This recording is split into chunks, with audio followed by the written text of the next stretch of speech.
guys, Ryan here, and we are here, and we should be live now for the Hollywood the Hollywood Casino 400 here from the Kansas Speedway. The cars are rolling out onto the grid, and I am joined here by a friend of mine, Robert. Some of you guys might have seen him in the stream we did at the track last night. We were both at our local dirt track, Unity Raceway in Unity, Maine. For some dirt sprint cars last night, and we are now here, and we're gonna go ahead and bring you guys this race. So hopefully you guys enjoy. Should be an interesting one. That is for sure.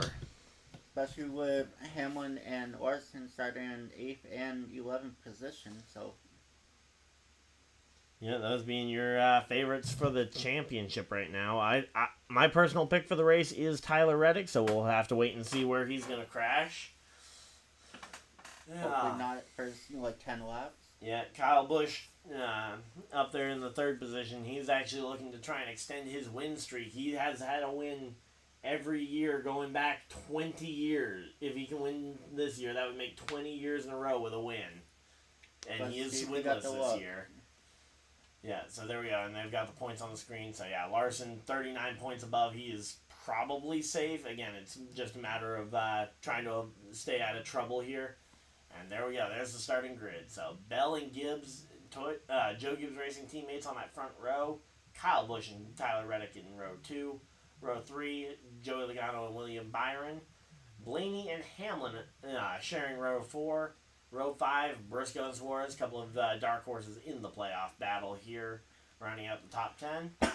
Then you've got Hendrick Motorsports teammates Larson and Bowman rounding out row number 6. Row 7, you've got Bubba Wallace and Carson Hocevar. And they are flipping this through pretty quickly. There's Michael McDowell starting in row number 11. That's one of my favorite drivers there. Chris Buescher, the runner-up in the race earlier this year, will be starting deep in the field. And Chase Elliott, one of the playoff drivers, had to go to the rear of the field after a mechanical issue in practice.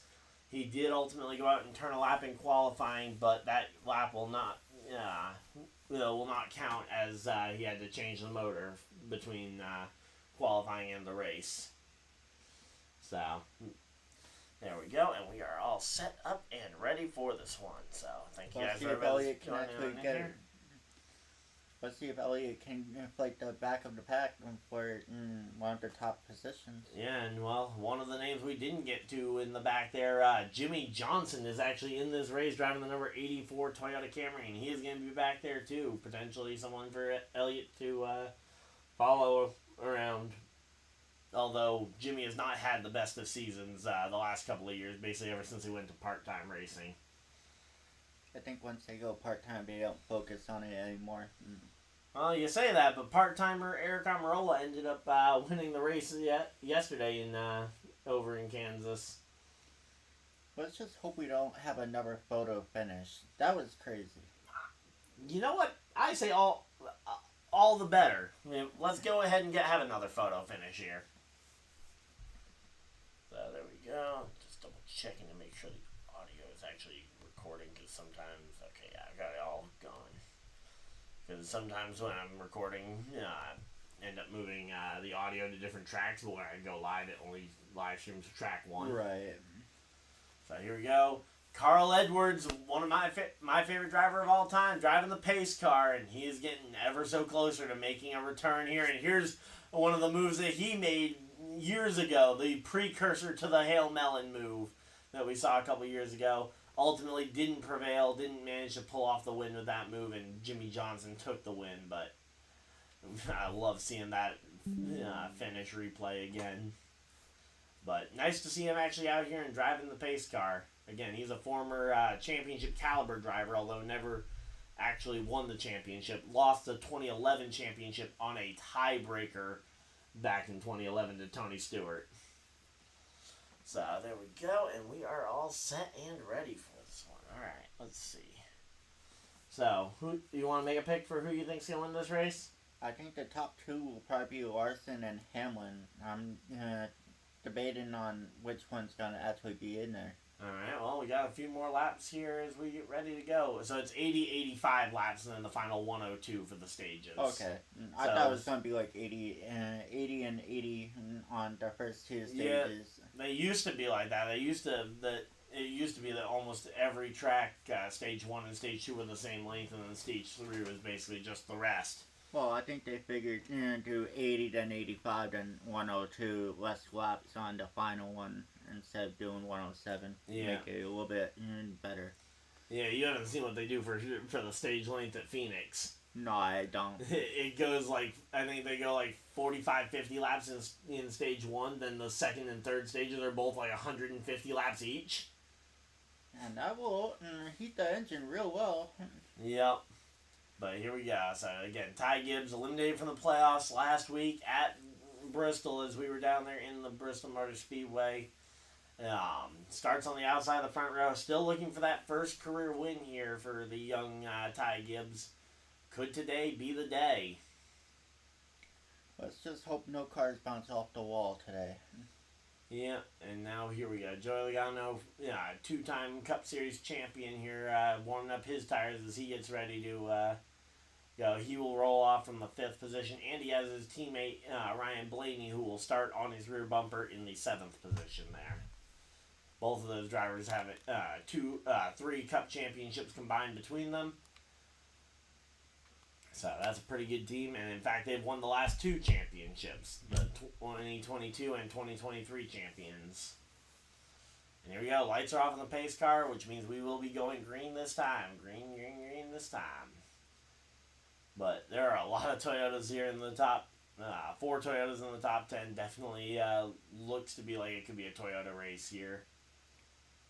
And let's see, is the pace car going to dive for cover here? Let's see. Yep, here we go. Pace car is off, and we are putting the field in the hands of Christopher Bell and Ty Gibbs. And here we go. Green, green, green. Green flag's out. We are back to racing here, and it is Kansas. And there they go. Off on the yellow brick road. Bell out to the lead. Going to go up and try and get a little bit of... try and capture some of the momentum that the top line tends to build, especially down this back straightaway. He's trying to get that gap early. Oh, and we already got an incident in the back of the field. Uh-oh. Who's that? The 16 of Ty Dillon. The 4 car. That's Josh Berry in the Bed Bath & Beyond colors. I didn't even know Bed Bath -- Beyond was sponsoring this race. I didn't even know they even had a car. I didn't even know they were still in business. Out. Yeah, 16 of Ty Dillon. Yeah, he was actually just recently announced that he will be in that car full-time next year. It'll be renumbered to the number 10, but he will be in the Colleague Racing number 10 car full-time next year. Oh, watch it. Yeah, here we go. Here's the replay. Let's see what actually happened to start this one. So, yeah, guys backing up, and, okay, it looks like 17 here, Chris Buescher. Oh, they just got in the middle of 4 wide. 17 slowed down, 21 had slow a little bit. And they ended up with... and 4 hit... Yeah, and it ends up being 4 cars wide, and that is just not a really good area there. So Harrison Burton in the 21 also especially involved. when you're coming out of a corner. Yep. But that's what happens with the illusion of a really wide racetrack here, where it looks really wide. It is really wide up until the point where you get the corner exit.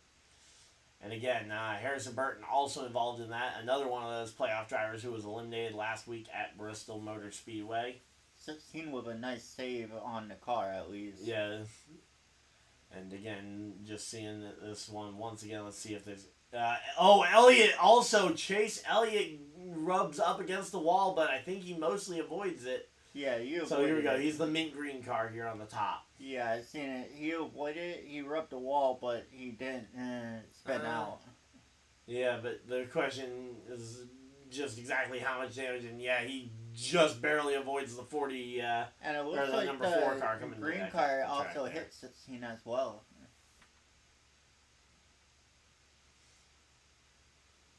Yeah, and there's the onboard from Chase Elliott's car, and again, yeah, he makes it through, but just barely. But yeah, the 84 of Jimmy Johnson definitely has some damage too. So again, caution early here in the race. And that's going to bring out the first caution flag on lap number 1. So, you getting what you bargained for here? Oh, I wasn't expecting it in the first lap. I was hoping, actually, first 3 laps. No, it was on lap 1. We've just, unlike at the local track, they actually log laps under caution. Really? Yeah, so as they're circulating here, laps are being completed. Oh, it looks like 4 is going to be out. Yeah, 4 is up on the record, 21, coming down to the pits along with the 16 trying to get some repairs. The 84 of Jimmy Johnson on pit road as well. 24 is on pit. And there we go. Hey, 23XI, how's it going? So there we go. And, yeah, Chase Elliott just narrowly how he scraping through scraped by that. with barely any damage. I mean, hey, that's some real luck right there. And that'll get a couple of those drivers out the way of his car. A couple of free passes right there. I guess hugging the wall pays off. Yeah, now you see why that wall looked so rough earlier. Now do you understand why the wall might not look perfect? Or look like it had kind of been through a battlefield? Yeah. So yeah, 24 hit 16 as well. I didn't 24? see that. Yeah, 24. 24 He is also nowhere. bumped into 16 right off the I think impact. you mean 21. No, I seen 24, the black and green. That's 84. I seen 2. Because 24 is up here in 6th place. That wreck happened in the back of the back. Can you just scroll down really quick? Yeah, let me go ahead and I'll pull up a second leaderboard over here so we can scroll. Because this one's being used for the overlays and I want to get it in the same It might be 84, but when it goes by quick, you barely can tell. Yeah, it's the green car, right? Yeah, black green and orange Dollar Tree colors.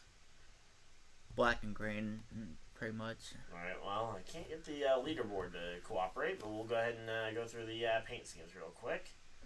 I'm pretty sure it's 84. Yeah, 84. Yep. I thought it was 24.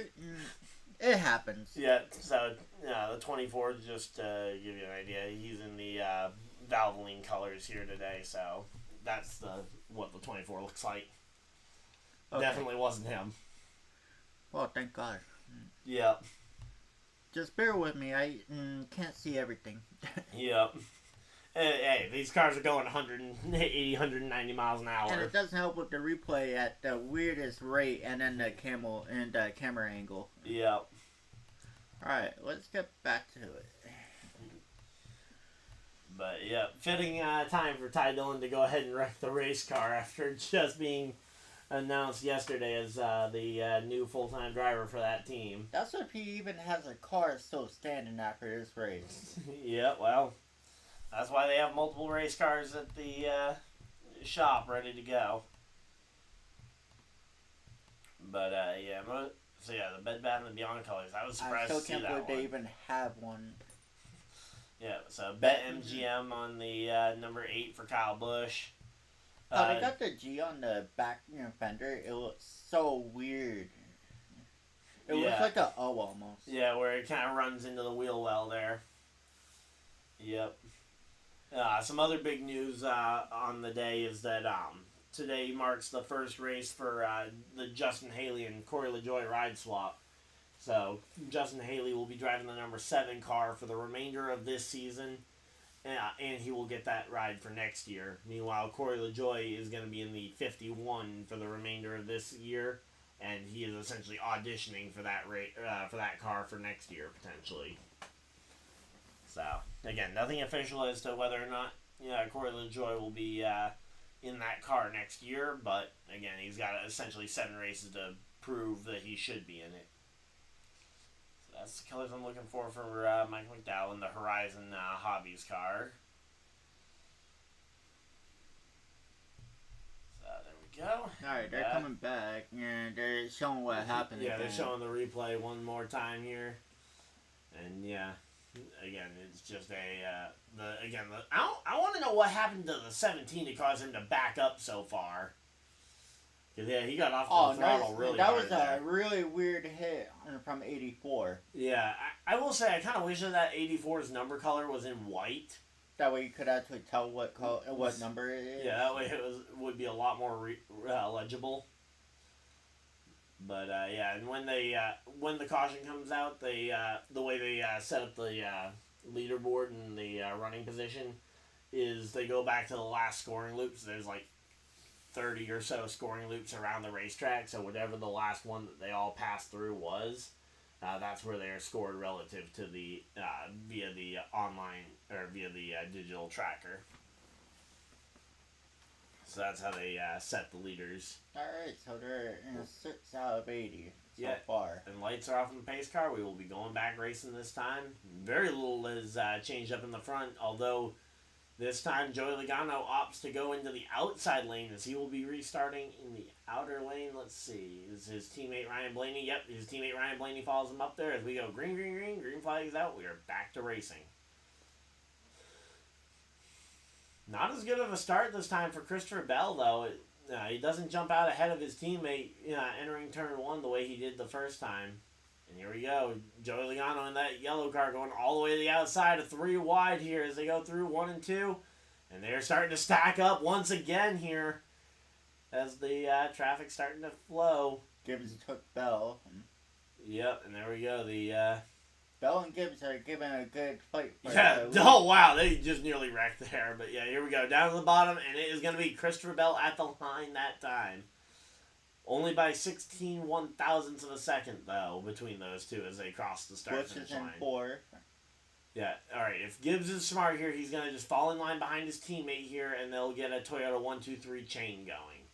Or they can be stupid and battle it out for position I'll and go try to with contest the spot. go stupid because that's what's gonna happen.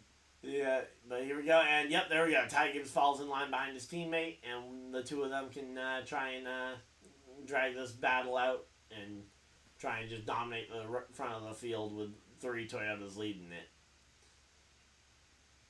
Alright, so there we go. Suarez making some ground up as he's moved his way all the way up into the 8th position there. Looks Here like we go. someone's warming up the tires at least. William Byron to the bottom of the racetrack trying to go underneath Joey Logano, and now we got 2 different battles. We got Kyle Larson as he appears to be falling back through the field, and Byron's fighting for the top 3. and now we got the battle for the battle of the wrecked race cars as the 21 and the 16 are racing right near each other, and they're going to try and pass the 9 again. Oh God. But yeah, here we go. Let's see. Again, right now the 17 is also right there. Let's hope that he doesn't back him up again.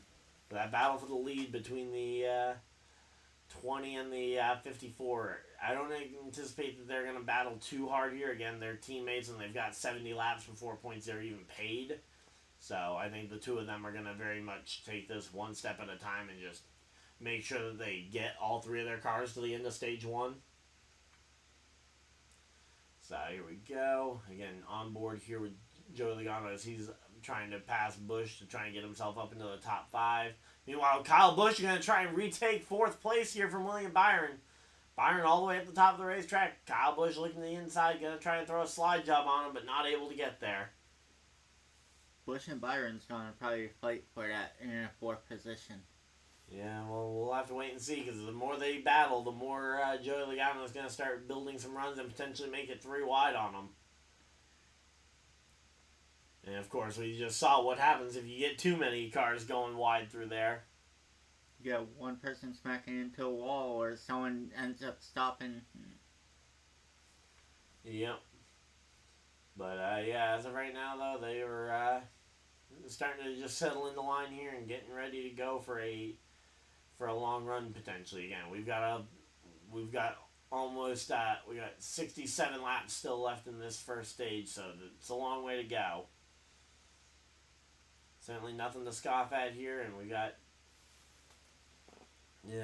oh, and here we go. The number 3 car of Austin Dillon's falling back through the field as Chase Elliott's trying to make some passes. Again, Elliott just trying to do whatever he can to try and get through this field. Again, he needs the points as he is currently 12 points out of the playoffs as they currently run. But yeah, as of right now, though, if Byron is able to finish, if Byron and Larson are able to finish here, they look in prime position to advance through to the next round of the playoffs. And again, still 2 races to go in this round, and we've got a very unpredictable one next week at Talladega. So here we got Ross Chastain. Ross Chastain versus Ricky Stenhouse Jr. These two are immovable force and unstoppable force and immovable object. Those two are definitely not going to give up a spot very easily. And Martin Truex Jr. right there just trying to be a part of it. Hamlin just took Busch over. Yeah, looks like Kyle Busch is dropping spots. He went from battling with Byron to now fighting with his former teammate Denny Hamlin for 6th. If they keep on going, Blaney's going to end up taking Busch, and then he'll probably drop down again. Yeah. And yeah, it's a matter of can Kyle Busch stop the bleeding here. So far, Chase Elliott up 14 spots since the start of the race. So he's up 14 positions, and Chase Briscoe has just been an absolute free-falling rock as he's down 17 spots since the start of the race. So, yeah, here we go. Let's see. And I say, the good thing for Briscoe, he doesn't have much further to fall until he's at the back of the field, but something is wrong with that car. I don't know if it's just not having the right feeling in it or what, but yeah, something is really off with that car. But yeah, here we go. And a little bit of contact there between the 19 and the 1 there, so a little bit of rubbing there, and they keep going. So yeah, right now we got Cindric versus Suarez here with Hosvar just out ahead of him. Larson just got the 10th position. Yep, Kyle Larson taking 10th away. Or, Larson's had 10th for a minute or two, though. No, it was Suarez for a little bit. Yeah, Suarez just dropped back, though, a couple of spots, because he's now... Blaney took Busch, and now Busch is in 8th. Yep. Yeah, so Kyle Busch falling to 8th, and again, he's going to continue to drop here, and we're just kind of waiting to see what ends up happening. So far, though, again, the front of the field is kind of starting to mellow out as again, those Toyotas are just trying to control the front of the field, and the front 2 Toyotas have actually created a nearly a second and a half gap between them and Tyler Reddick in 3rd. And oh no! Kyle Larson's got a tire down, and we've got a caution flag. Caution flag is out, and yeah, the 5 car just had a tire go down. Lucky for him that the tire goes down in a spot where he can basically ride the fence and not have major damage, because if that tire goes down a lot lower down on the track, he spins up into traffic, and absolutely he ends up day done. At least he could hug the wall. Yeah, so that is a very fortunate spot. If you were going to have a tire go down, that's where you want to have your tire go down. Not on the bottom. That would suck. Yeah.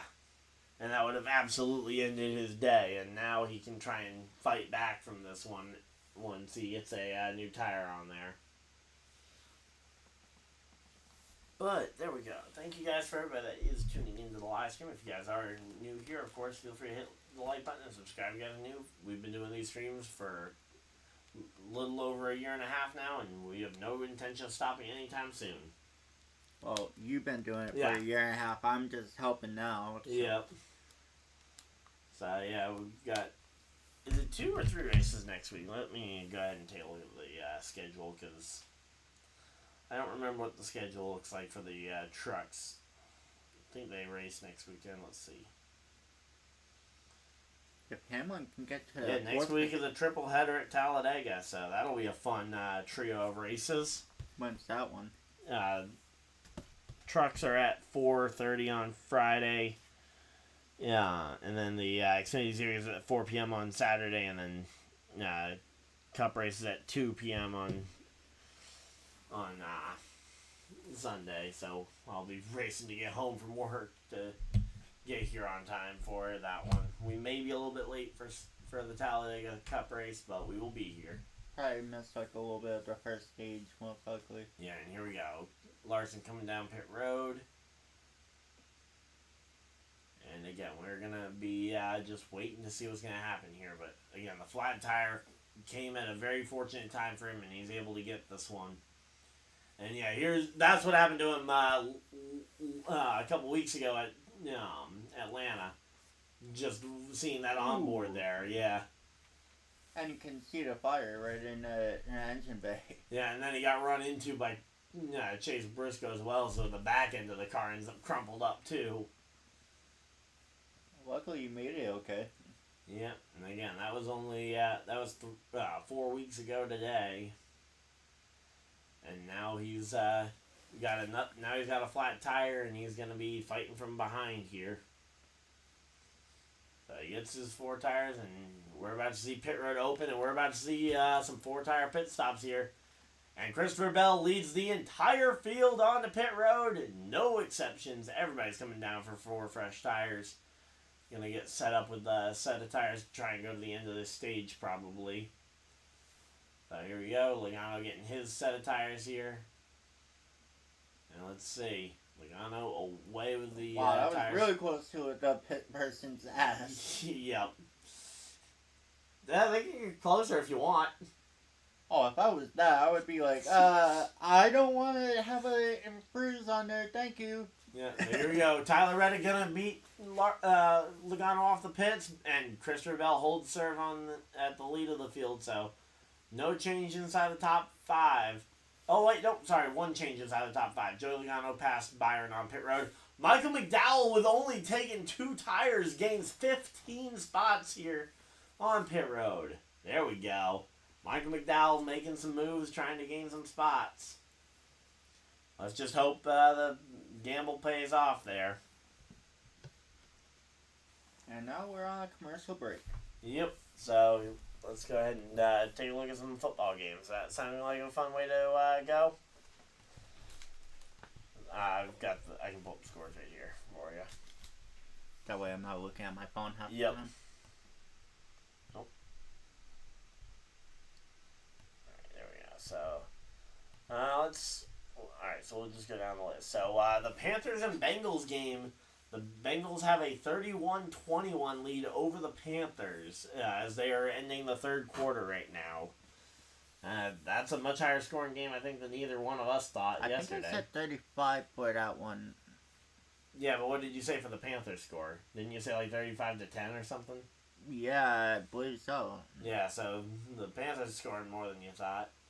The Jaguars are leading the Houston Texans in their game. Vikings are in the lead versus Packers. Yeah, the Vikings are kind of blowing out the Packers here as they look at the Steelers versus Colts. Oh yeah, I'll get to that one in a moment. The Jets Broncos game is a really close one, as it is a 7-6 showdown here. Yeah, we got the Falcons kind of mopping the floor with the Saints here after the Saints had that insane first 2 weeks. Now kind of coming back down to earth and realizing that, hey, they might be a contender for a playoff spot, but they've got a little bit of work to do to really go for a Super Bowl push. And then we get down to my Colts versus the Steelers. Colts now up 24-10 over the Steelers. Colts have been in control of this game. Again, Anthony Richardson going down with an injury, definitely not helping, but the fact that we have Joe Flacco as our backup certainly is playing a good factor there. So, yeah, so far Joe Flacco thrown for 2 touchdowns after Anthony Richardson only got 4 passing attempts before he went down with an injury. And we're just hoping that it's not a season ender. So, yeah, the touchdowns being caught by Andrew Ogletree and Josh Downs over there in the Colts game. Alright, so let's see. Then we got the Bears and Rams game, and the Bears are actually putting up a pretty good fight there. 24-15 the score in that game. I think we all assume that the Rams are going to be the favorites in that one. Broncos versus Jets is actually really close. Yeah, we mentioned the Jets having only a 1-point deficit right now to the Broncos, and they're closing in on a potential score there. The Buccaneers are blowing out the Eagles as the Buccaneers are up 30-16 over the Eagles, and that is the end of the games that have started already. And perfect timing as we are back from commercial break and we are ready to go. So here we go, and again, we're going to be getting ready for a restart here momentarily, so there we go, and we are all set. No, you don't got your thing right on the screen. Oh, yeah, the chat. Yeah. Oh, there we go. Alright, there we go. Yeah, it's because I clicked over on there when I was trying to do the scrolling. Yep.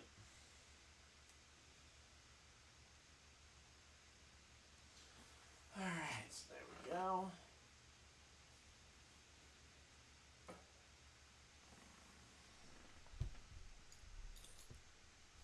They haven't even finished their first stage yet. Nope, we're only 24 laps in here. Now, if this was the sprint car race that we went to yesterday, then we'd be on the final lap. So here we go. Pace cars off, and we are putting the field once again back in the hands of the Toyotas here as they go ahead to the Geico restart zone. And green flags out. We are back to racing. And let's see, can Bell get the good edge? No, here we go. Logano looking for the lead. Joey Logano looking for the race lead as he goes to the bottom of Christopher Bell here, and he's going to try and clear. Can he do it? Joey Logano in the 22. The 20 of Christopher Bell has help from the 54, and Bell able to hold off a very hard-charging Joey Logano there. Bell and Gibbs held off. 22. And that is amazing that they managed to pull that one off.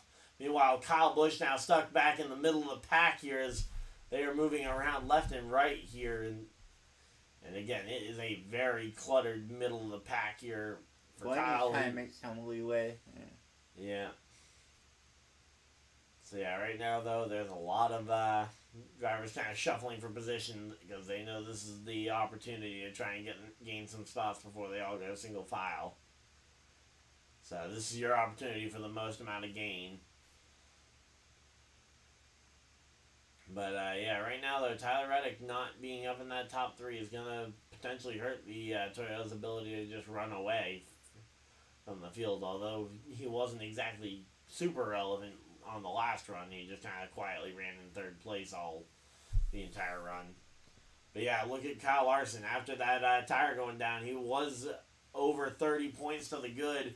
Now only showing us 13 points above the cut line for the playoffs. And again, we've got one of the most unpredictable tracks on the circuit next week at Talladega. So, again, we got a couple of drivers who might be drifting back again. Some of the guys who took two tires trying to basically gamble on whether or not there'd be another caution here soon. Because ideally for some of those guys who took two tires like Michael McDowell and Todd Gilliland, they want to run probably about 10, 15 more laps and then have another caution, and then they can come in for 4 tires, while potentially not everybody will. Hamlin's trying to keep 5th. Yeah, Hamlin versus Reddick for 5th place, and the ironic part there is that Denny Hamlin actually owns the car he's trying to pass. He's the car owner for the 45 and the 23 on the track. Meanwhile, he's a competitor against them. That sounds really weird. Yeah, he drives for Joe Gibbs Racing. Meanwhile, he owns the 2311 team. And here we go. Let's see. Ty Gibbs versus William Byron for the battle for second. Again, Bell having about a second lead over this, a little under a second lead. And there we go. Byron goes right around the outside of Ty Gibbs there. Gibbs might go inside and probably take it. Try and take the crossover, but the outside line here is just so good. It's hard to beat the outside line at this track. Hence why later in the race you'll see these drivers run even closer to that wall than they are right now. Like, if you think that 24 is against the wall now, wait till we get about 120 laps in. Because, we'll start to see exactly what against the wall means. But, yep, once again, though, the drivers, especially in the top 5, kind of started to settle into line. Again, they know there's a long race ahead, and they don't want to potentially ruin their race here by wrecking, driving for 1 extra point between 4th or 5th.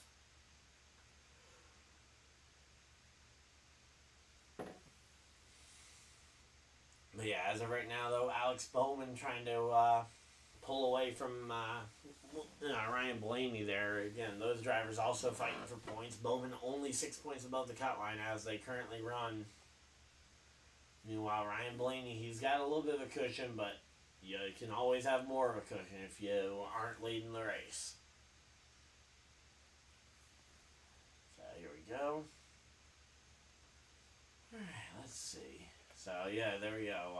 Kyle Larson, he's already made up 3 spots on the racetrack, gone from 35th up to 32nd there.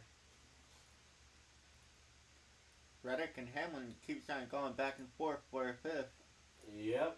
Would love to get a chance to actually see that battle, but instead it's happening off camera. But here we go. So Hamlin trying to clear himself in front of Reddick, but Reddick carrying the momentum off the corner, able to clear his team owner, and then his team owner goes back to the inside there. Yep.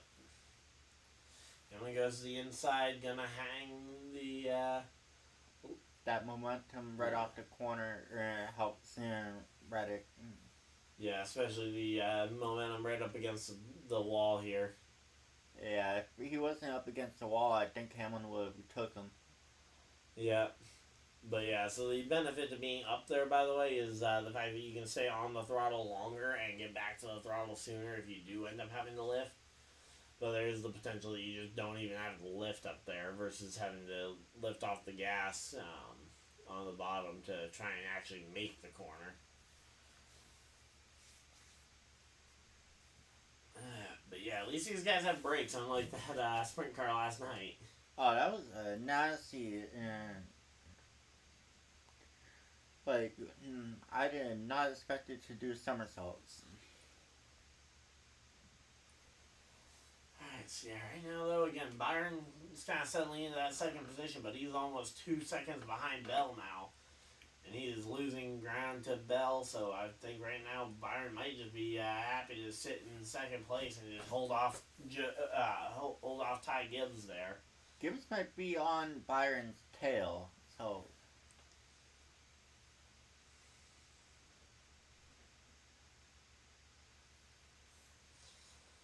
So yeah, let's see. Right now, though, this race is going pretty good, though, so far. Again, we're 37 laps into this one. Again, 80 laps here in stage 1.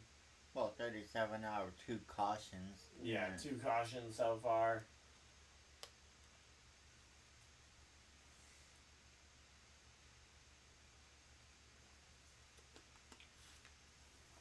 Alright, so there we go. Carson Osevar, though, for the small Spire Motorsports team there, trying to get himself up into the top 10. And, oh, here we go. Ross Chastain coming out. Or, was it Chastain? No, that wasn't Chastain. It looked like a different Chastain paint scheme, but he's not running that one this weekend. Might have been Suarez there coming out the pits. Not sure. But there was a light blue car coming out the pits here. And now Kyle Larson trying pretty much all over the track, trying to see what he can do to try and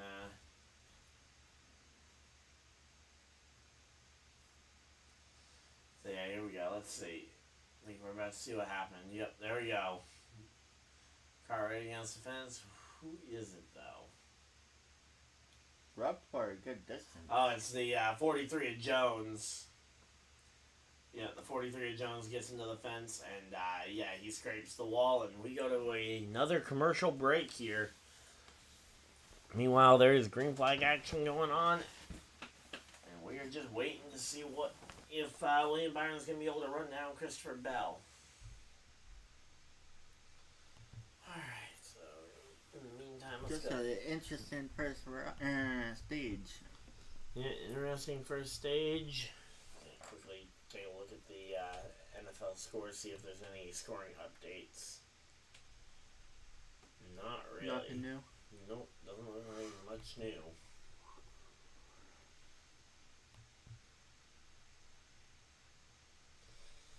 Alright, so yeah, let's see. Again, right now we're at the commercial break. Let's see if I can get the, come on.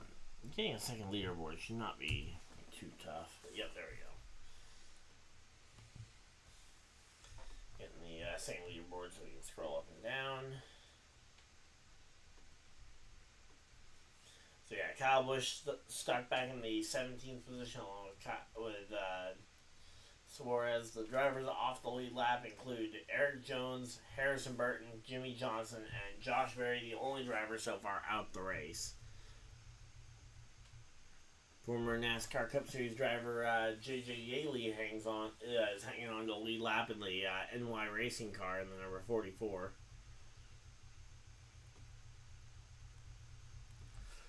I'm going to go use the bathroom real quick while we're at a commercial break, and I'll be right back. Me a drink too, if you don't mind. Yep. Water sound good? Hmm? You want a water? Sure, that's fine. Okay.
If the Eagles go to the Super Bowl, I won't watch it.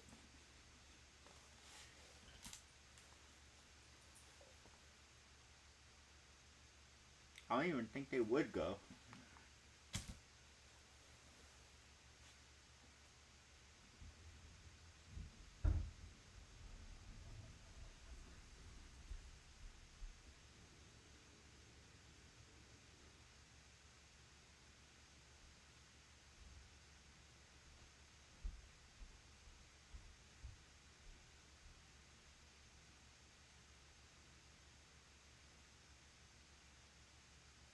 Alright, we are back. 47 out of 80 laps in stage 1. Bell and Byron is fighting for first. Byron's in second place right now.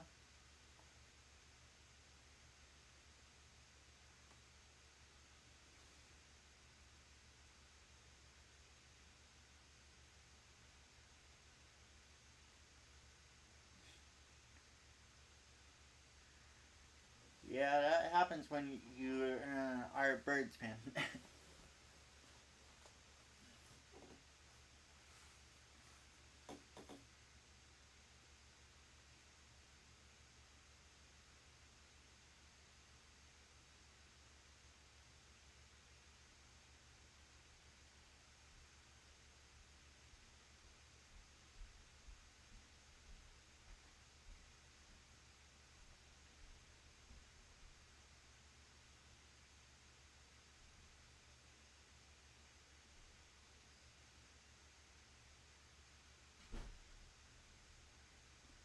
I can't look at the score right now. I can have Ryan look it up in a second. I'm right here. Alright, there you go. Just slide that over there. Nice easy spot for you to... You want the drink? Score on one of the games. Alright, which one? He's a Birds fan. So. Oh, okay, yeah, Eagles. Yeah. Don't think there's gonna be much good to say there. Still getting cooked, so. Yeah. Yeah, I think that bird is pretty well done at this point. Let's see. It's a 33-16 football game. So basically, that bird's overcooked. Yeah, and only set a little over 7.5 minutes to go in the game. It is definitely not a good one there. Better luck next time, I guess. Yeah, it looks like we're coming back from commercial break here. Yeah. So, yeah, live odds to win the race. So, Bell is now the betting favorite to win the race here.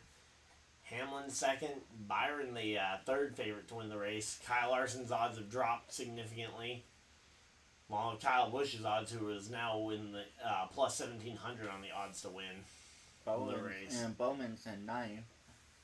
Yep. And here we go. Kyle Larson still having to fight it out pretty tough here with the 15. I believe that's Kazgrala today. But yeah, it's just weird seeing that 5 car all of a sudden just reduced to the same level as like the 44 car in terms of actual speed. He's having a hard time, it seems like, passing the Rick Ware cars. And the 9 Look how car. close that is. Yeah, the 9 and the 99 just nearly took each other out there. The 9 just trying to slide in line behind the 99 of Suarez, but ultimately Elliott getting a little too close and making a little bit of contact there. Luckily, they all managed to come away with the... yeah, it's in the fourth quarter, yep. I feel you on those emojis. Yep. But here we go. Let's see. We got the 9 of Elliott looking to the bottom once again, but not able to make much of a move. And once again, whoever that is in between them is making some good blocks. I can't see which one. I think it's either Zane Smith or Stenhouse. I just can't. I just don't know the Not colors. from that angle. It looks like 71, so that would be Zane Smith. So there we go. Yep, Zane Smith in the 71, putting some pretty good blocks here, and now Zane Smith looking to try and make a move on Suarez here. Again, Zane Smith making some impressive moves for a driver who is currently looking for a job for next year, as he is out of that ride for next year. And as far as I know, I don't think he's announced anything for next year yet. I feel like that's one of the rides that has kind of gone under the radar there. Yep. There's a very little time, as I said, a little over 7.5 minutes left in the fourth quarter. So there we go. And once again, we're just kind of chilling here. I'm excited because it looks like my Colts are going to be able to win against the Steelers, although the Steelers are keeping it close enough that they could potentially make a rally here at the end. I'm more interested in the Viking game. Yeah, Vikings this are is smacking Packers pretty bad. well, I haven't seen any of the game, but I would assume that it's probably a little bit of rust considering Jordan Love has been out with injury for the last 2 weeks, so he's probably a little bit rusty, especially where he got activated pretty late. Oh yeah. And here we go. Kyle Larson just went 1 lap down. So Kyle Larson officially now a lap down here, and yeah, I don't know what happened with the flat tire. Maybe the flat tire damaged something when he was running around on the flat tire. But yeah, that 5 car is nowhere near as fast as it was a few minutes ago before the flat tire. Busch keeps on going back. Yeah, he's stuck in 18th right now. But here we go. 23 laps to go in stage number 1. And again, the only non-playoff driver in that top 5 is Ty Gibbs. And the only other one inside the entire top 10 is Carson Hocevar. So we're making our... As I say, this race is going pretty good. And I do like the fact that they actually do the side-by-sides more frequently than they used to. 23 to go. Yeah, again, they're taking these laps away, and it's going to be a question of will we see one of these drivers potentially have a late run surge, or are we going to see someone potentially have another tire issue? We've already seen one tonight.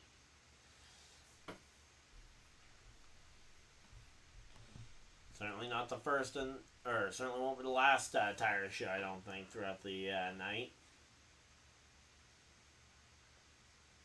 So here we go, let's see. So the biggest thing right now for Bell is going to be that Bell wants to put at least one other car 1 lap down, because the first car who is a lap down gets a free lap back as a way to try and keep the race more competitive and give drivers who are a lap down a way to try and get back on the lead lap. Smith is in 20. Yeah. So yeah, you got to be the first car one lap down though to be eligible for that free pass, and you can't be involved in whatever the caution is. So as of right now, Kyle Larson would be the free pass. JJ Yaley and Kyle Growler are the next two to pass, and JJ Yaley goes a lap down. So now Larson has to pass Yaley if he wants that free pass. So. And again, if you can trap Kyle Larson a lap down, that is a rare thing to be able to do. But ultimately, again, it looks like he's just not the same once the tire issue happened.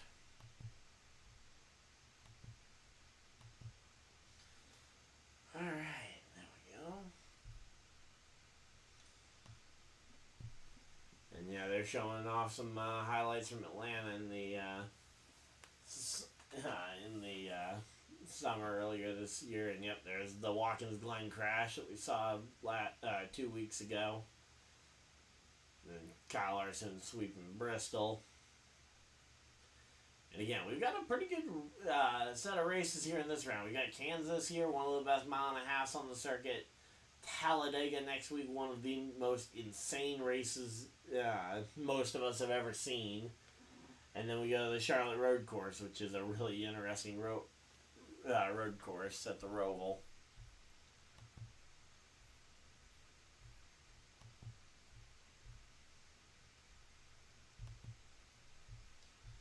Alright, so there we go. Again, right now, Joey Logano right around that top of the racetrack. He goes racing right on by the 44 of Yaley like he's sitting still. Now, I was actually I actually drove by Logano's hometown on my way home from Bristol Motor Speedway. Middletown, Connecticut is where he's from. Really? Wow. Yeah, he's from this area, roughly. But yeah, so far, though, this season, Logano's had a very average season. He's had 2 wins, including the Atlanta race earlier this playoffs, but an average finish of 18th is certainly nothing to write home about. But the Penske Ford's showing up very strong here as they're trying to fight their way through this one. So Penske has all 3 of their drivers still in the playoffs, and if they can manage 3 good finishes here today, they might have a decent shot at advancing all 3 cars to the round of 8. So again, right now, 4th, 6th, and 7th here for Logano, Blaney, and Cindric, respectively. And this has got to be one of the best team performances as of right now. But yeah, again, the fact that 2 of the 4 Joe Gibbs Racing drivers were knocked out of the playoffs certainly hurts their case towards how good they're running, because you do have what? You have all 4 Gibbs cars inside the top 10, but unfortunately only 2 of them are left in the playoffs here. And speaking of Gibbs cars, there's Denny Hamlin, one of those 4 Gibbs cars, getting attacked by Ryan Blaney. Gonna have to hold off Ryan Blaney for the 5th position here late in the stage.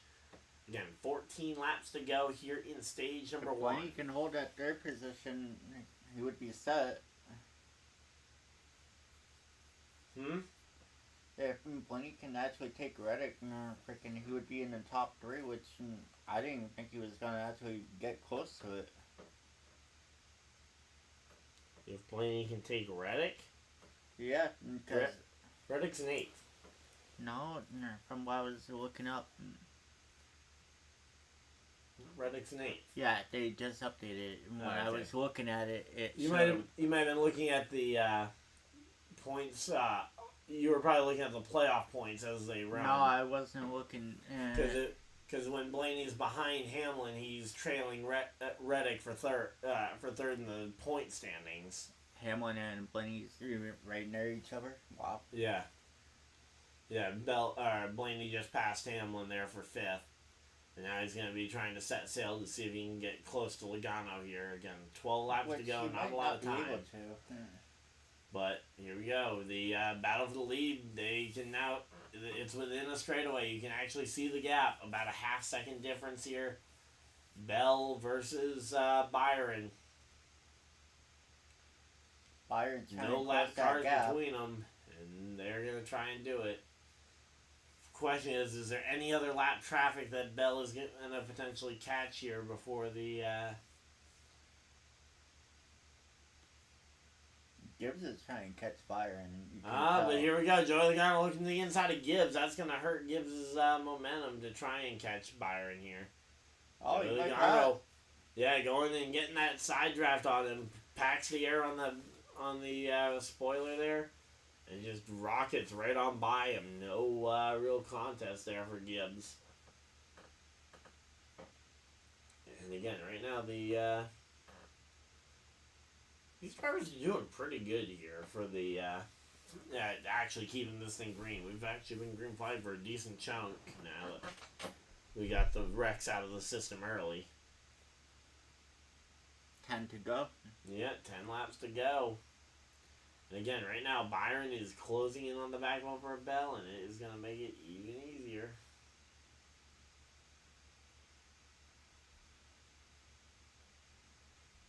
Alright, let's see again. Right now, 9 laps to go. Question is, can Bell hold off Byron for that long? And if those two get to racing, does Logano get back into the picture here? Blaney just passed Ty Gibbs there and puts himself up into the 4th position. So now it's Logano and Blaney trying to fight out potentially for the 3rd position. Although I think those two teammates are going to probably try and work together to see if they can gain any spots on Byron or Bell for the spots there. Looks like Hamlin's trying to catch up with Gibbs to take him over. Yep.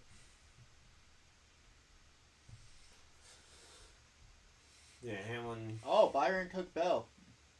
Yeah, Byron got by Bell, and Bell is dropping like a rock here as, Christopher Bell now drops to 3rd here as he goes and lets Logano by.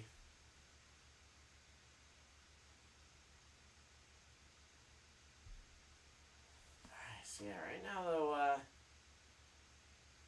again, just looking at the Kyle Larson points, he is not in a very good spot on points if he isn't able to recover in this race. So let's see, is he in position for the free pass?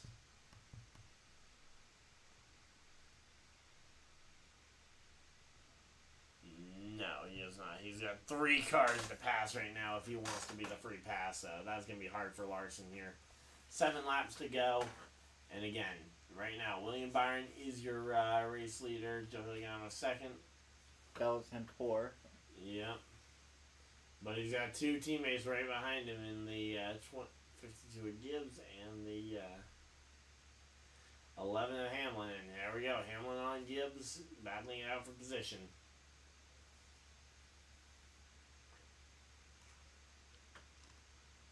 Now, it would be best for the team if Gibbs does finish behind his 2 playoff teammates there, but obviously each driver trying to race it out for their own score. For their own team and their own their actual number team, for the 54 team. Because even though the 54 is no longer in the playoffs, they are still trying to contend for that 5th place. Yeah, Daniel Suarez trying to hang on to that lead lap here. William Byron right on the back bumper, so. Hamlin's trying to fight for 4th with Bell. Yeah. But yeah, so if Byron could end up. Alright, but yeah, right now, 4 laps to go. Can Byron lap this car? And will lapping the 99 Chastain or not 99 Chastain, the 99 Suarez create an opening here for the 11, or not for the 11, but for the 22 or the 12 to try and catch Byron here. 3 laps to go, and Logano is right there, 0.2 of a second back, and Logano is closed in this gap. The battle for first, it is on. Hamlin got 4. Oh, yeah, he's gotten all the way up to 4th here. It's not over yet. Again, we're going to have to wait and see, but there is still plenty of time left. 3 to go. Yeah, 3 to go. Coming off of turn 4. It'll be 2 to go at the line. 2 laps to go at the line. And again, can Logano find any sort of magic here? If I'm Logano, I'm trying something. Whatever Byron's doing, I'm doing the opposite, trying to gain time. Cameron Bell and Gibbs are probably going to hold the 4 to 6 positions. Yeah, and you got Austin Cindric in 7th, who's all by himself.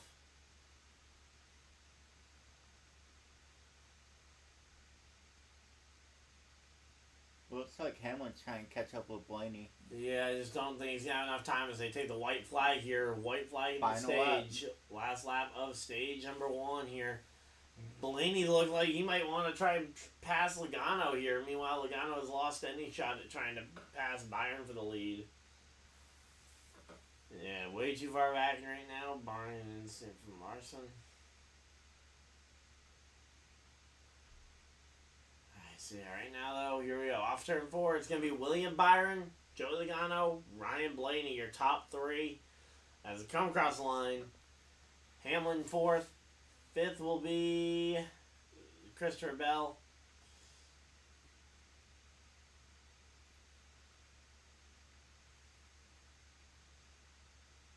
All right, and then Ty Gibbs, Austin Cindric, Martin Truex Jr., Alex Bowman, and Carson Hocevar rounding out your top 10 finishers here in stage 1. So those are your drivers earning points. Bowman and Cindric, a couple of the big drivers who needed points, earning some big playoff points, or earning some big stage points there. William Byron getting the playoff point. That was an interesting first race. Yep, first stage, yep. So again, we got 85 laps to go in stage number 2. And we got ourselves a long way to go here.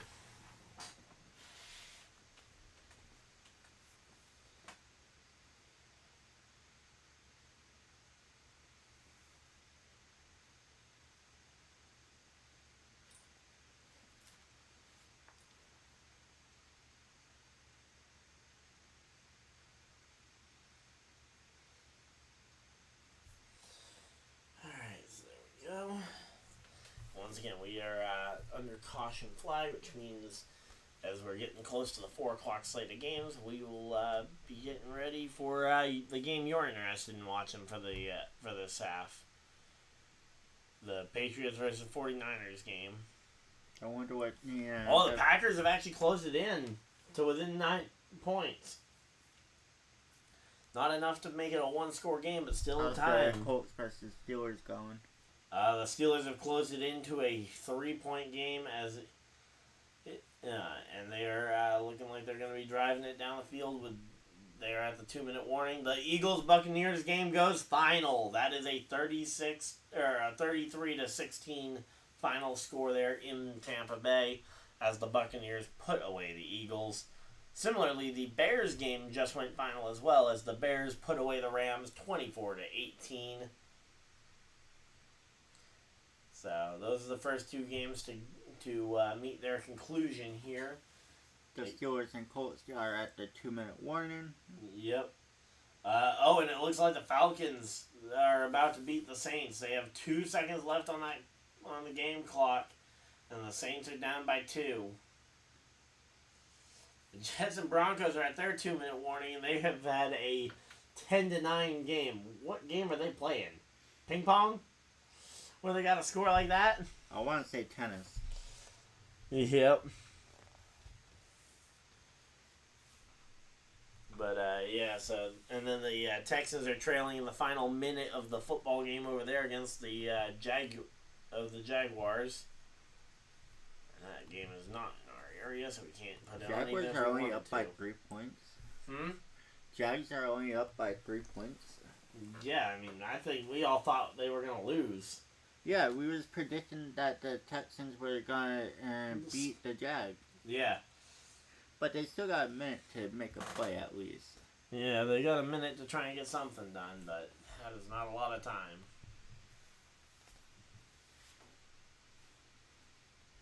I want to know what this 2 seconds is going to be used for here for the Falcons game. They might just play the 2 seconds and just call it. Yeah, well, it depends on who has the ball. If the Falcons have the ball, then yeah, they will. They'll just knee the ball away and let the end of the game come. But if the Saints have it, they might try and go for a Hail Mary here. And we are back from commercial break as they head down pit road. 9.2 seconds there for a 4-tire stop for Joe Logano. 9.6 for his teammate Ryan Blaney. That was just getting there. Yeah, 9.6 for William Byron. Christopher Bell has his pit stall all the way down at the end of pit road as he is your pole sitter. And let's see what's it going to be. 9.8 for Bell. Yeah, but Logano wins the race off pit road. Logano will be restarting the race from the first position here. Hamlin loses 3 spots on pit road. Similarly, does Austin Cindric lose 3 spots on pit road. Brad Keselowski, we haven't said his name yet tonight, but he is up into the top 10 now. Let's see how this second stage goes. Yep.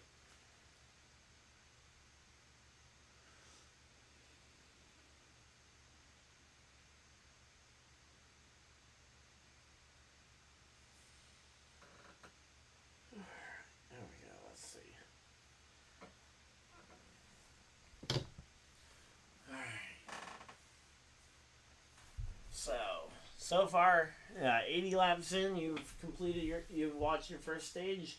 How do you feel about the race so far? I was shocked to see Byron actually take the lead. I thought he was actually going to fall back in the pack, then push forward in the middle of the race. Yep. Well, that Hendrick car definitely looks like it was good on the long run. I just wish we knew what happened to the what actually broke on that 5 car. So there we go. I also thought it was insane how Busch went from the first 10 and started falling back. Yep.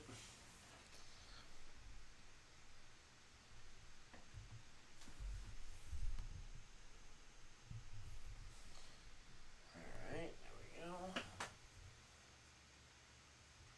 So, and your prediction for the race when you were between Hamlin and Larson, I'm assuming you're stuck with Hamlin now? Yeah, from what I'm seeing, Hamlin's actually taking the field a lot better than Larson. I wish I knew. Wait, what happened to Reddick? Because Reddick was in the mix here, too. I don't know.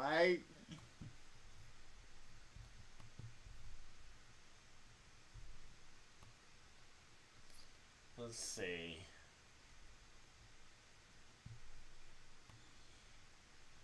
So, Tyler Reddick's in 13th, so he's not too far back. Just wasn't in the top 10 there at the end.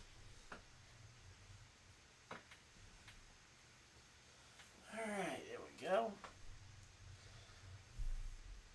Let's see if Logano can actually hold the lead.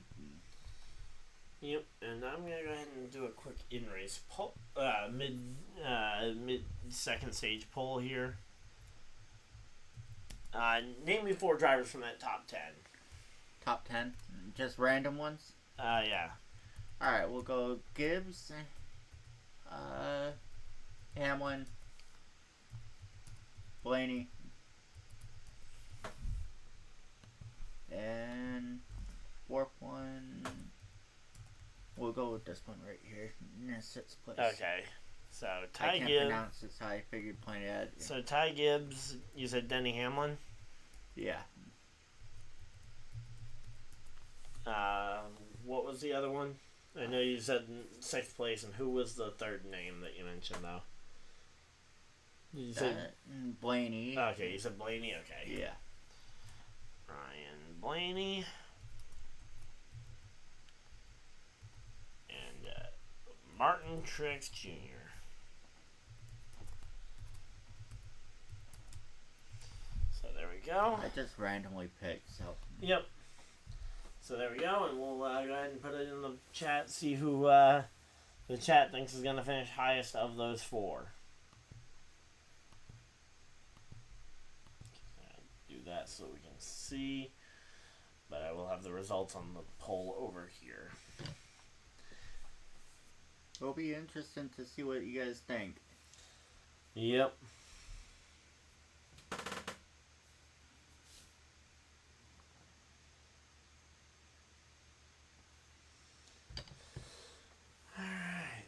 go. And we are back to racing. Green flag's out. And it is going to be Joey Logano and Ryan Blaney on the bottom going to try and make something happen. Meanwhile, the Toyotas are on the top line behind William Byron. Brian already took Logano. Yeah, Byron going to the front of the field.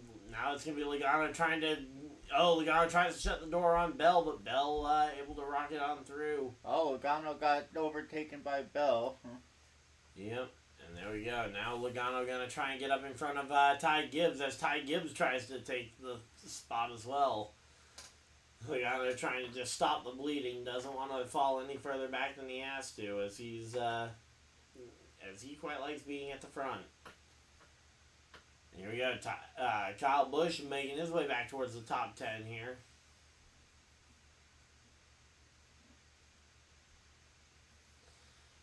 So yeah, right now though, Christopher Bell all the way to the top of the racetrack, and Bell makes something happen. Logano to the inside. Logano with a pretty good run there, and Logano takes over second. Logano just took over the second position. Yeah, we'll see if he can hold it. But right now, Bell is actually losing a couple of spots here. Gibbs took over on Bell. Wonder if Blaney's going to take Bell as well. Yeah, well, we'll have to wait and see, because here we go. Bell is keeping pressure on his teammate, but then Ryan Blaney to the inside. It's going to be a tight one to see. Hamlin's in 6th right now, followed by Bowman. Yep. Martin Truex Jr. hanging out in the 8th position here, as he is trying to prove, as he's trying to do something here, as this is his farewell season. This will be his last race here at the Kansas Speedway, which has been so nice to him over the years. In fact, he swept both races here back in 2017 en route to the 2017 championship. And Tyler Reddick just got a massive block thrown on him by Ryan Preece.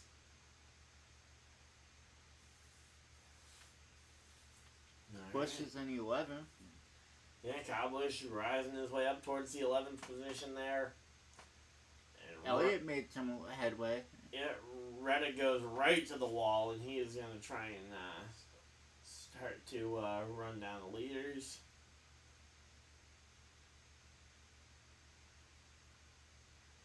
Looks like Suarez is trying to fight from the back of the pack. Yeah.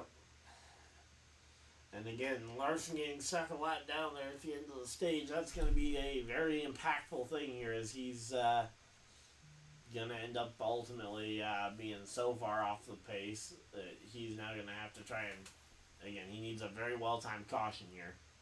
Also, Justin Haley in his first start for the number 7 team, all the way up into 12th place. It's pretty good. Reddick's in 14th.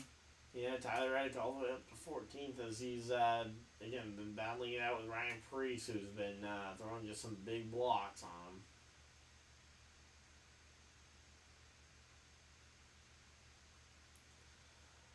But yeah, right now, though, Elliott is 8 points behind his teammate Alex Bowman for the final transfer spot right now. Briscoe and Suarez trailing by a lot here in terms of the playoffs. And they really need some work there to try and have a hope at making the playoffs.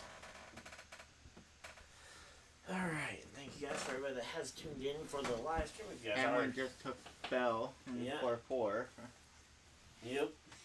But yeah, thank you guys though for everybody that is hanging out in the chat. If you guys are new here, of course, Bell and Hamlin's subscribe. But here we go. Yeah, Christopher Bell trying to make the crossover move happen, and here comes Ryan Blaney right into the picture here.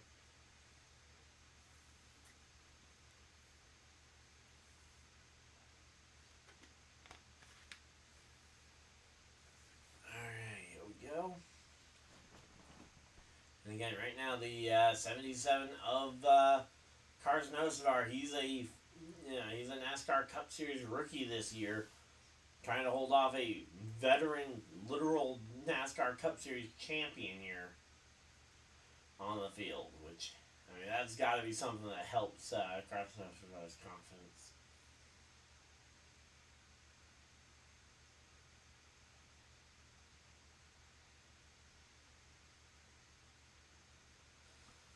So yeah, right now though, again, Ty Gibbs hanging on to that third spot here. Hamlin up to fourth.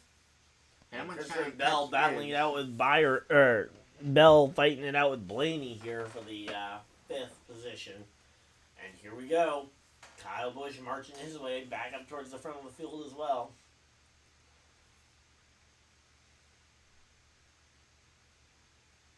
Oh, yeah. Hamlin just took Gibbs. Yeah, here we go. Hamlin to the inside of Ty Gibbs here, looking for the battle, but Ty Gibbs off the top of the racetrack going to be able to actually beat the 11 off the corner here. And once again, the race lead of the leader of Byron, though, a 2-second advantage over Logano. Gibbs got a 1 second lead on Hamlin. Almost. 1/10 of a second lead on Hamlin. Hey. I know. My brain's not working right now. Don't mind me. Oh! And that's something else that's not 43 working there. That's the 43 of Eric Jones. And he is stuck in the grass. As this is, I believe, the second time he's spun around today. As we saw him coming out of the pits earlier, and that being one of the things that caused him to end up locked down.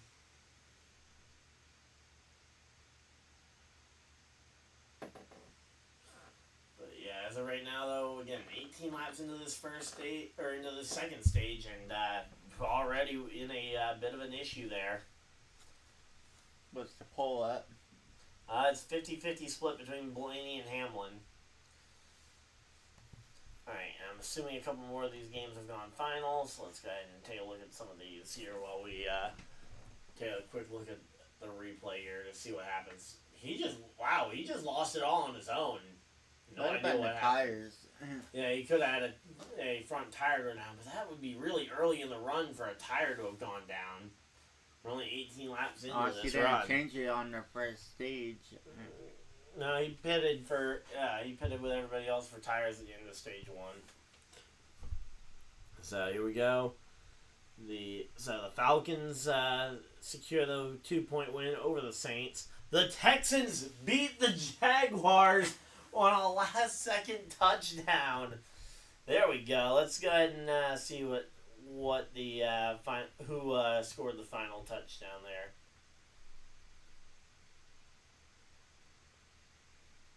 A 1-yard touchdown pass from C.J. Stroud to Dare Agungawale.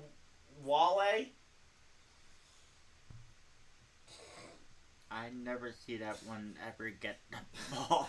Yeah, I'm assuming he's a tight end there, and he caught the pass, 1-yard pass there from C.J. Stroud into the end zone. I'm curious if that was a defensive pass interference penalty that set them up for that one. The Vikings have the ball now late in the Packers game. 4th and goal for them. They'll be able to at least kick a field goal and extend that one. The Jets game just went. The Jets game just went final. They lose to the Broncos by a point, 9-10. Did they even score a touchdown, or was that from 3 straight field goals? It looks like they 3 straight field goals. Yep.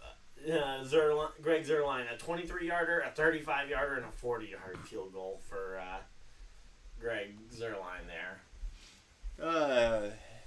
Yeah, the Colts hold on to beat the Steelers 27-24. It was a close one, but we managed to steal that one.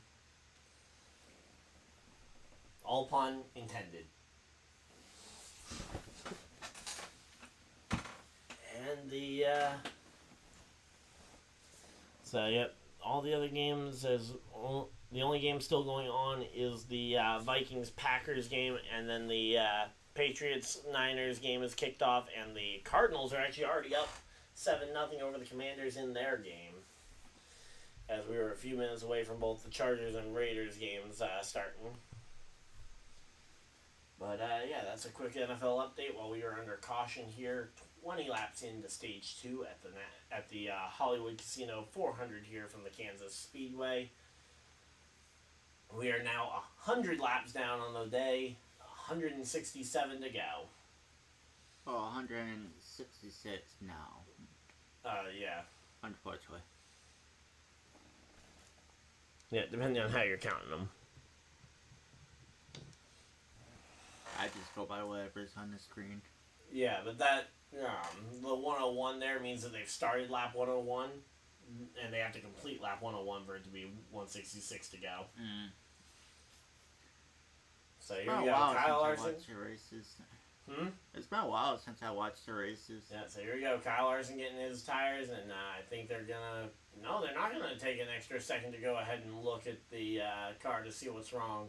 Nope. Guess they're just going to assume that whatever the problem is just going to fix itself, which is definitely not the way I would want to go if I'm, one of these drivers. So here we go. Let's see. Where is he in terms of the? Now maybe the 4 fresh tires can maybe help him compete with Ty Dillon and JJ Yaley for the lead for the free pass. But, yeah, that's going to be a rough one, though, if he's trying to battle with them. And if he has to actually go out of his way to battle with them. And here we go. Everybody coming down pit road, and it is going to be and we're going to see them coming for 4 tires here once again. If Byron can get out quick enough, he should be able to keep his lead. Yeah, well, let's see, because 9.2 second stop for Logano, that is not an easy time to beat. 9.4 for Byron. Yeah, 9.4 for Byron. Hamlin way past that. Wow. Denny Hamlin, 13.8 for Denny Hamlin. He's definitely going to lose some spaces. And Kyle Busch, 2 tires for Kyle Busch as he gains 9 spots and will take over the lead. Christopher Bell also taking 2 tires, gaining 3 spots. Logano loses 1 spot as he comes out 3rd. Yeah, 4th will be William Byron losing 3 spots. Ty Gibbs losing 2 spots there as well. And that is a ton of spots made up. But the question is are the tires going to be good enough to make some room? I'm wondering where Hamlin is now, because he got out at like 13 seconds. Well, 13.8. Yeah. That was slow as hell. Yep. Alright, we're on a commercial. Yeah, we were a little over an hour into this race, coming up on an hour and a half into this one. Hopefully everybody is enjoying Still this one. Still 50-50 on the poll. Well, 50-50, but now there's a vote for both Gibbs and Truex in there as well. There hadn't been any votes yet for either of them yet, so now it's 33% to both Hamlin and Blaney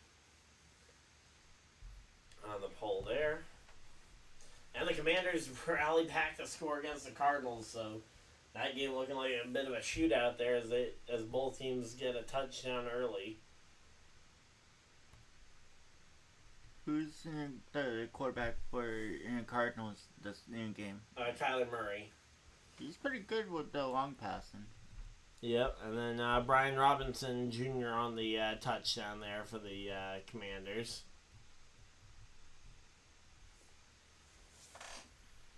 Alright, so there we go.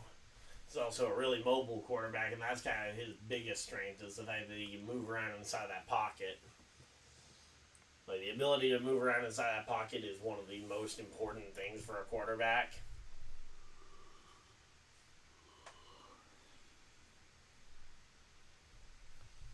Alright, so there we go.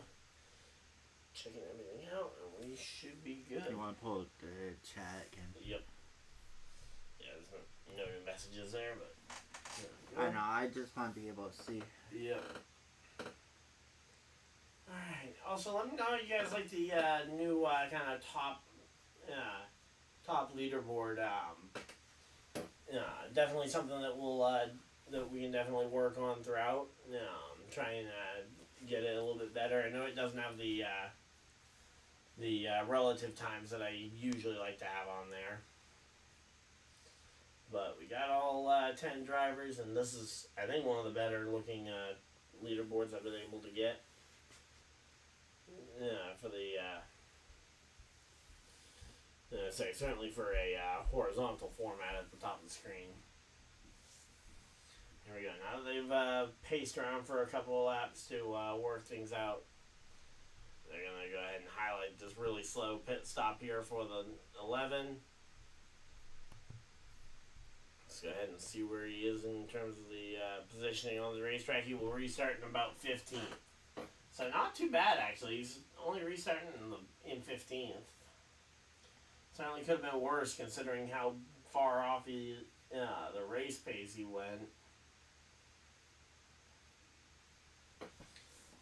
But, yeah.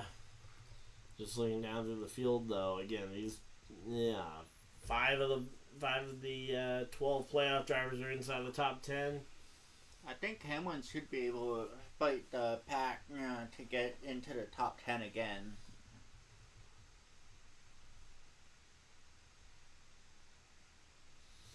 Alright, so here we go. We should be doubling up and getting ready for the restart here.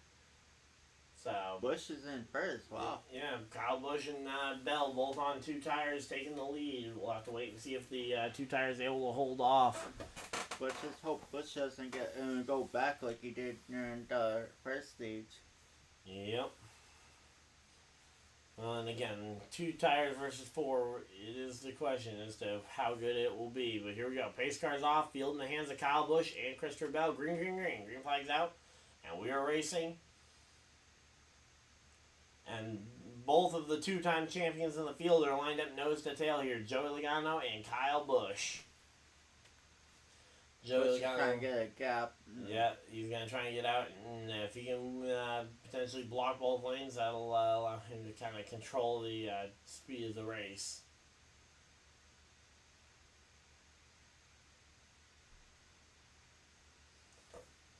Alright, here we go. Ty Gibbs looking to the outside. Can Ty Gibbs make something happen here on the 22? No, it looks like the 22's got a nice push there from the 24 as the 24 gave a really solid push to Logano to get him out and to help him hold off from Ty Gibbs. Not good enough to run up on these other guys, though, yeah.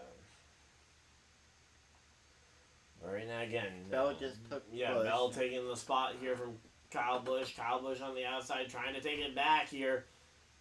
Bell all the way to the bottom tries to hang on. He is going to lead at the line. And Bell into turn 1. It's going to be 3 wide, it looks like. I'm going to say Bell has the lead, but not much. Logano's trying to get Busch. Yeah, Logano going to the inside on Kyle Busch. Ty Gibbs to the inside on Kyle Busch. Again, both of those drivers having fresh tires. Would not be a shock to see him lose spots like that.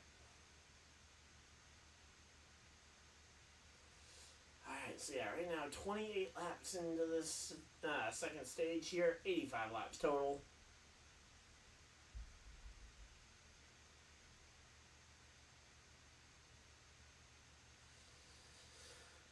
Alright, so right now Byron versus Bell. There we go. Bowman all the way up into the top 5. Here we go. Bowman on the charge. Alex Bowman making his name known here inside the top 10. And up into the top 5 as he goes up to 5th here as he passes his teammate in the number 24 of William Byron.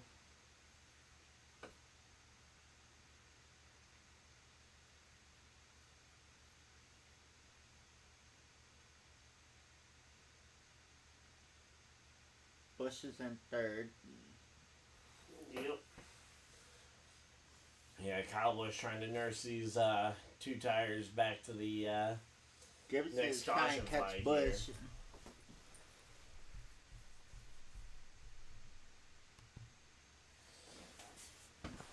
Yeah, right now, and they're going to ace. That's not a screen here as they go for a commercial here, but yeah, as of right now though, if Byron can battle with Bowman, that would be the best thing for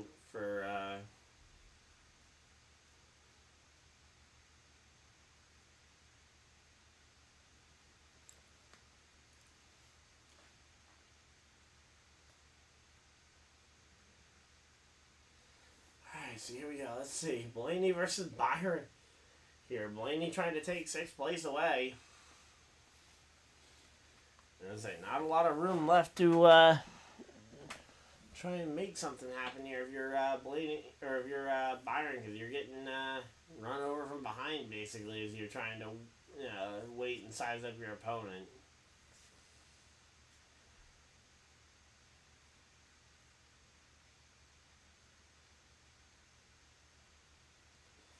Alright, so here we go again. Right now, we're just working our way through this one.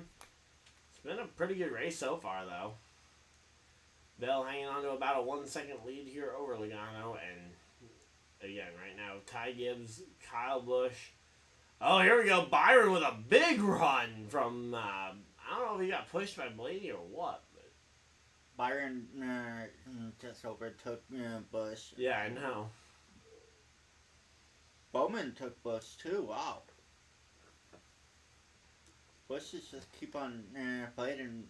Yeah, the longer they go into this race, into this stage, the more and more obvious those two tires are going to show themselves.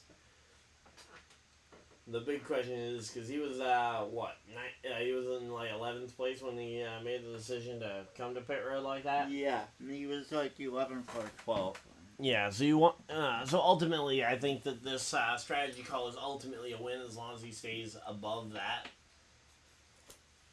Because that was the biggest thing, is he was just trying to gain some track position, not necessarily trying to gain it all.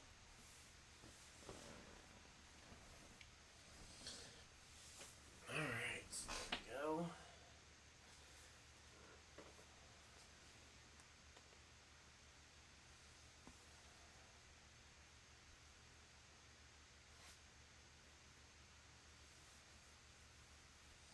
But yeah, Kyle Busch now down to 8th. He's definitely losing spots here. The question is, alright,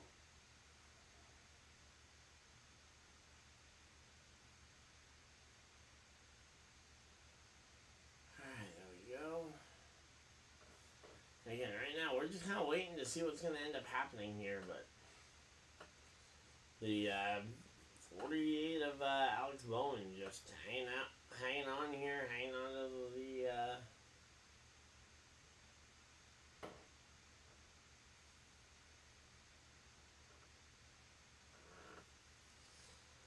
So come on, Bowman. Bowman to the inside of Blaney. Bowman trying to hang on. Blaney has the top line and the momentum, and that's going to help Blaney clear.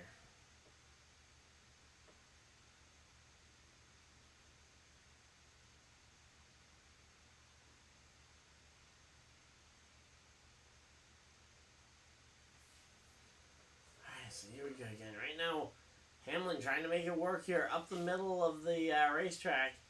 Not quite up into the top 10 yet, but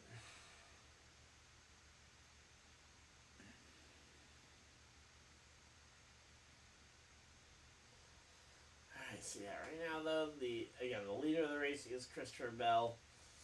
And looking at the points in terms of who's looking to advance, it looks like it's alright,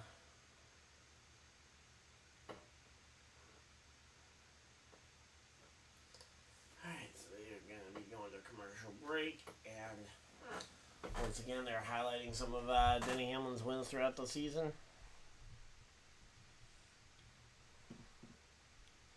I'm just going to use the bathroom, just the one down here. I'll be right back.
49ers are up by 3. Alright.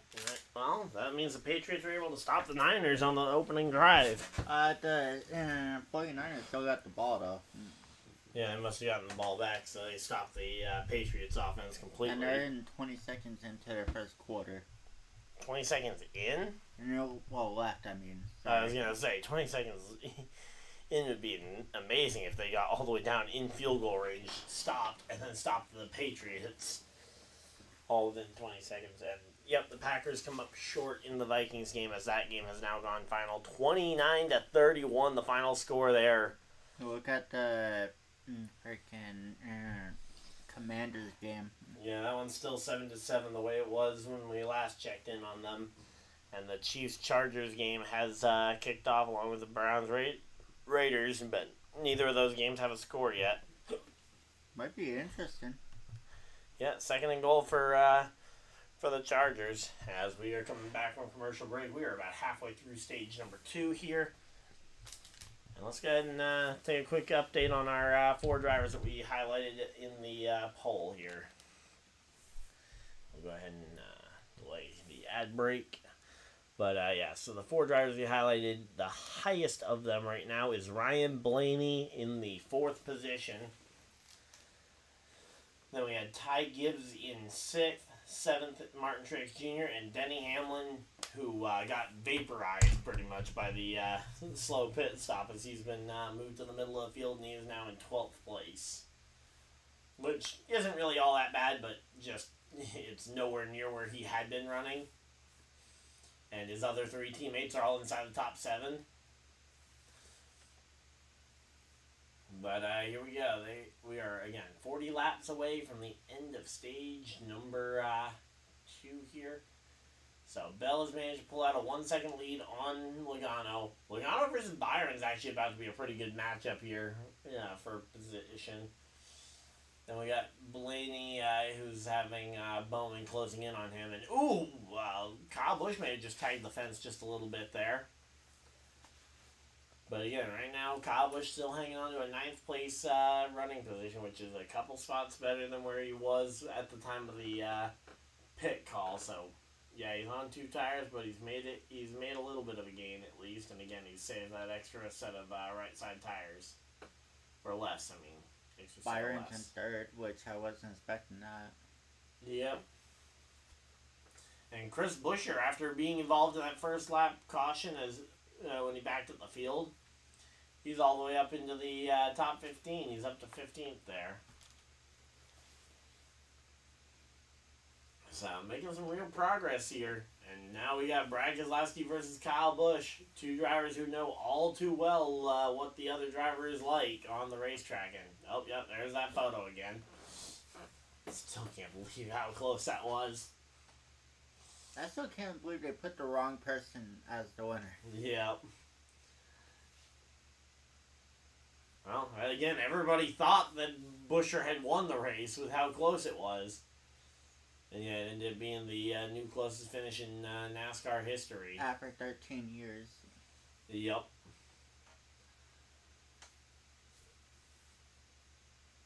Yeah, the Darlington race in 2004 and the Talladega race in 2011. Both very entertaining races and extremely entertaining finishes here. Buescher trying to get by Ryan Preece, who he's been beefing with Ryan Preece for a little while now as they've been going back and forth trying to pass each other. And now we got Martin Truex Jr. trying to go and pass Brad Keselowski here for the 11th position. But, yeah, that battle at the cut line getting a whole lot closer now that Tyler Reddick's back there. You've got Chase Elliott having recovered just a little bit. Yeah, but yeah, I mean,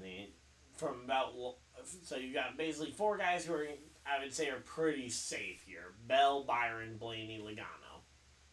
Then you've got Larson, who, if the race finishes exactly as he is right now, Larson would be only 14 points to the good going into, again, one of the most chaotic races in Talladega.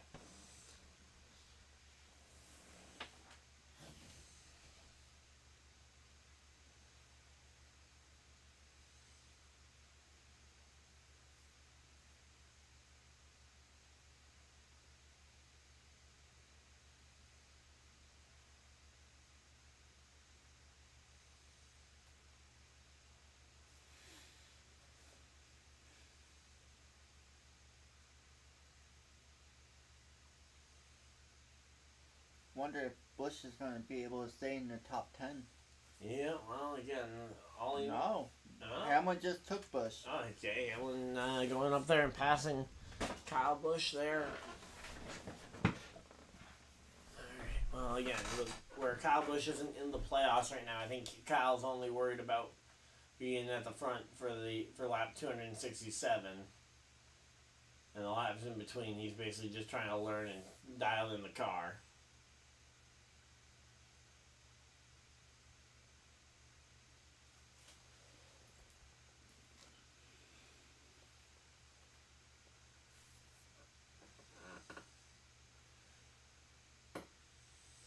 Alright, but yeah, we've had a pretty good race going. No cautions on the second stage. Yeah, second stage has been clean and green.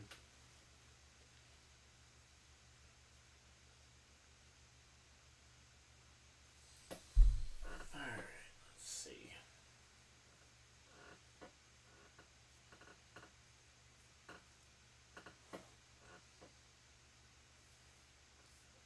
Yeah, 32 laps to go here in the stage. And again, I'm impressed with Zane Smith, considering the fact that he doesn't actually have a ride yet for next year. Oh, Hamlin's trying to catch him. Oh yeah, he's definitely trying to catch him. But the fact that because he's a rookie who's getting fired in his midway through his first season, and he's going toe to toe with Denny Hamlin, who's been a championship contender since 2006. So I mean, He might be able to hold his spot then. Well, he's already been replaced at his current team. The question is, where is he going to land on his feet? After getting let go from one team, probably not anywhere good. Yeah, well, and again, that's where good runs like this one are certainly going to go ahead and make that. I'm just going to go ahead and double check to confirm that he hasn't gone and announced anything yet. Oh, Hamlin just took Smith. Yeah, there we go. Zane Smith dropping another spot there, and nope, here we go. Let's see. Kyle Larson update. Let's see. Is he going to be, is Kyle Larson in the free pass position? Kyle Larson is in position for the free pass as of right now, but there are also cars waiting to go a lap down. You've got Kaz Gralla, John Hunter Nemechek, Austin Dillon, who are all potentially going a lap down here.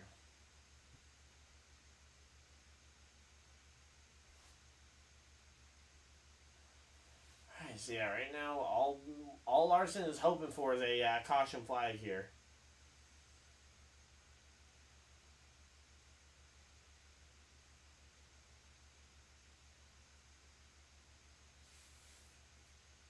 Blaney just took Logano.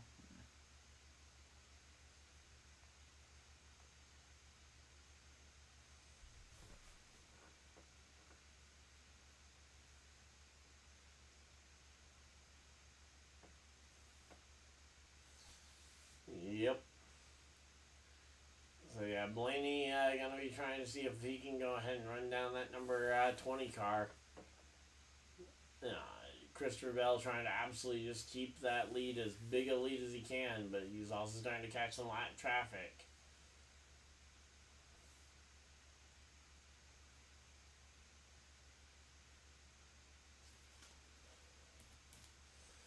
So yeah, he's the latest rumors is that Zane Smith could be going to one of the Front Row Motorsports cars. Yeah. 49ers are just beating the shit out of Patriots right now. Yep. Yeah, 2 field goals in the first quarter, and then a touchdown just now. And then a Fred Warner pick 6. Wow. So that is not good, because my opponent in fantasy has the 49ers defense, and that's a big dose of points right there.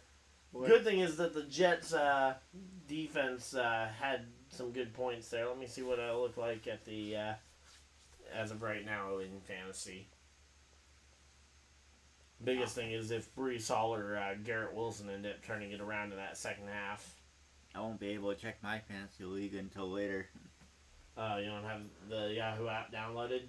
No, my phone is being stupid, and plus I can't remember my Yahoo email. Ah, okay. because I made it while I have my laptop. Yep. Alright, well, while we're at commercial break, we're going to go ahead and take a look at some of the other games. The Chargers score first. They draw first blood in the Chargers-Chiefs game. The Chargers able to go up 7-0, and the Browns also scoring first to go up 7-0 in their game. Alright, let's see. Who got the touchdown? Who do we think got it? It was a passing touchdown. And the receiver, Ladd McConkey, gets the receiving touchdown there. 7-yard TD to Ladd McConkey there. The Chargers' For the Browns, second round Watson rookie. got freaking the touchdown for the Browns. Hmm? For the Browns, Watson got the touchdown. Yeah, it was a passing touchdown, so who Yeah. was a receiver on the receiving end of it? Oh, Blake Whiteheart. Who on earth is Blake Whiteheart? I never heard of that one. But yeah, he was the player who caught the pass there. So yeah, he caught the touchdown, number 86. He's a tight end for the Cleveland Browns. Okay, well, now we know his name. Oh, and the Commanders also scored to go up 14-7 in their game over the Arizona Cardinals. Well, at least it's not 14-0 like the freaking 49ers and Patriots. Yep. Because right now they're 13-0. Yeah, and oh, here we go. We're coming back from commercial break. The 20 right against the fence. And we've got a caution flag is out. What's the caution for? Oh, it's for the 31 of Daniel Hemrick here. Daniel Hemrick, another driver who is getting replaced at season's end. Yeah, he is being moved out of that car for AJ Allmendinger and Ty Dillon, who will be taking over full-time duties in those two cars at that team. So Daniel Hemrick's direct replacement is the driver of the 16 today.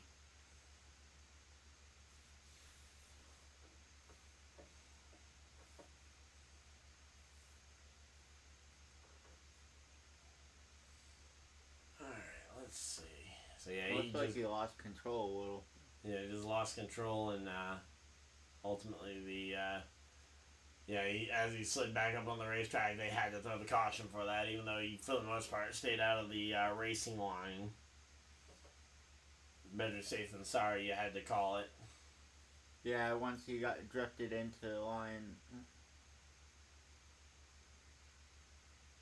Yeah, I mean, Garrett Wilson avoided going negative points on me, but it was not a great day for most of them, and now I'm projected to lose this game.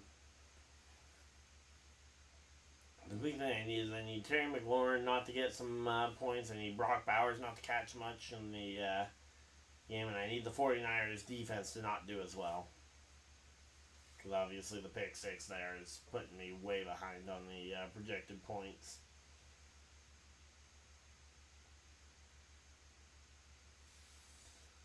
And let's go ahead, just for the fun of it, I'm going to check my other fantasy league while we're at the caution flag, and we have not seen any drivers coming down pit road yet. So yeah, that might be happening eventually. Here we go. Yep, here comes the drivers down pit road. You want to call it? As they come down onto the pit road. I want to say Byron's going to be a little bit slower, and Logano's going to be slow. I don't know about Logano's going to be slow. Okay, well, let's see. 4, 5, 6 seconds on Logano. And 9.4. Okay, 2/10 slower than it last time, but that's still fast. Blaney's really slow. 10.6. Yeah, 10.6 there for Byron's Blaney. Byron with a 9.8. And here we go, Christopher Bell, your race leader. He didn't have a big gap when he came in. Oh, he's 9.4. Gets a two-tire stop there for Zane Smith, and Zane Smith takes the race lead here as he takes. Hamlin takes 2 tires. 9 with that. A lot of 4 tires changed. Yeah. And again, we'll have a nice 20-lap dash here to the about a little under 20-lap dash when we go to the green flag here. We'll have to wait and see where everybody cycles out. I'm curious to see where Kyle Busch cycles out now that he's going to be on 4 fresh tires with everybody else. Well, he's been moving up, but then he goes back, then moves up, so he might end up in the middle of the pack from the looks of it. So yeah, so I'm projected a 59% chance of winning my first game over in the Yahoo League that I'm in. Pittsburgh's defense got me 2 points with how they played against the Colts on earlier today. T. Higgins got me 9 points. DK Metcalf, I'll have to wait till Monday for him. Mike Evans with 19.4 on the day. Chiefs running back Carson Steele is not great right now, as the Chargers are now up 10-0 in that game. And of course, my opponent has to have Cameron Dicker in that game. And then we got the quarterback duel tonight. My opponent's got Josh Allen. I've got Lamar Jackson in that league.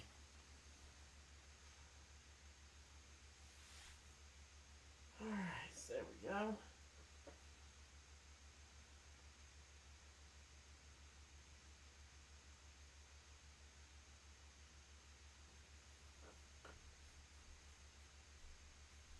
And we're at a commercial. Yep, we are at a commercial and under caution, so you are not missing anything, guys.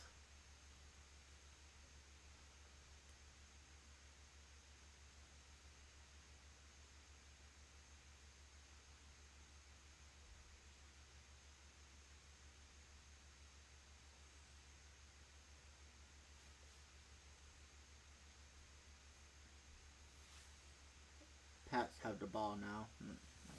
Yep. Alright, let's see. Yeah, right now we're just under caution here. Yeah. We will be coming back and we're starting to get, Ty Gibbs got another vote over there. We got 9 votes total on the stream so far. Or on the poll here for stage 2. Oh, and thank you to the NASCAR broadcast for reminding me. I'm going to go ahead and collect my 50 NASCAR fan reward points for just checking in on a leaderboard. Trying to build up that point total, see what I can end up getting.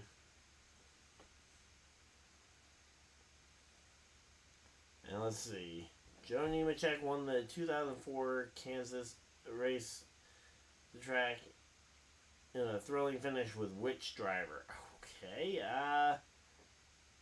it was either Ricky Rudd or Biffle. I'm going to say Ricky Rudd. Yep, it was Ricky Rudd. There we go. Got the trivia question right. Let's go. Another 10 points right there.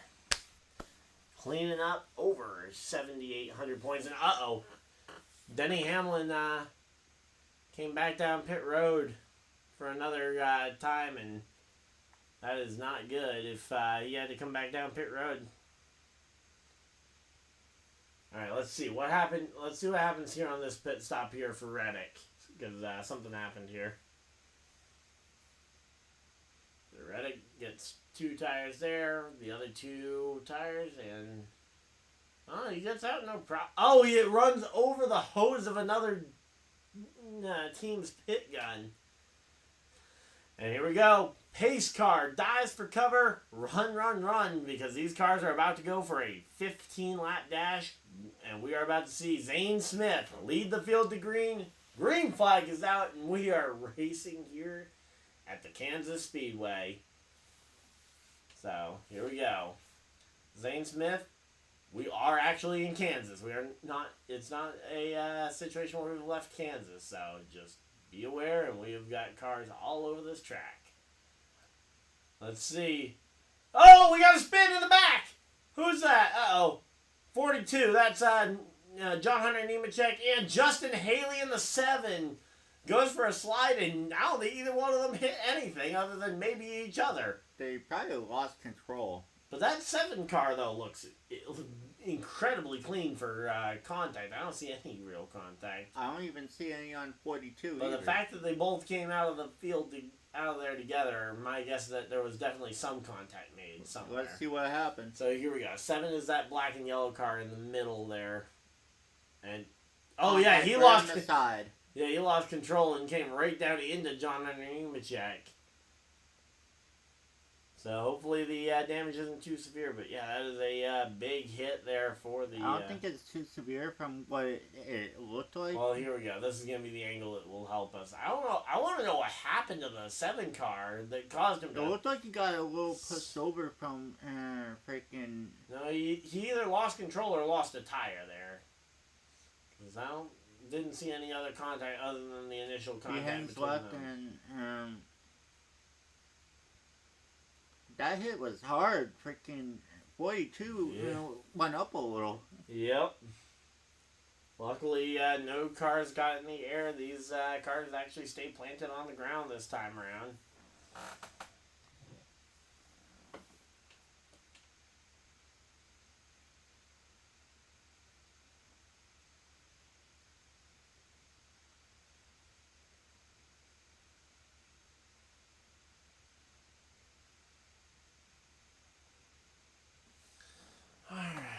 So yeah, again, that puts us under caution yet again. And once again, we are going to be here and waiting for another set of potentially... I'm curious to see if this is going to be when Zane Smith comes to the pits or if he's going to stay out to the end of the stage. The rest of the drivers almost certainly will stay out to the end of the stage considering they just pit. But considering Zane Smith took only 2 tires... But, yeah, let's see.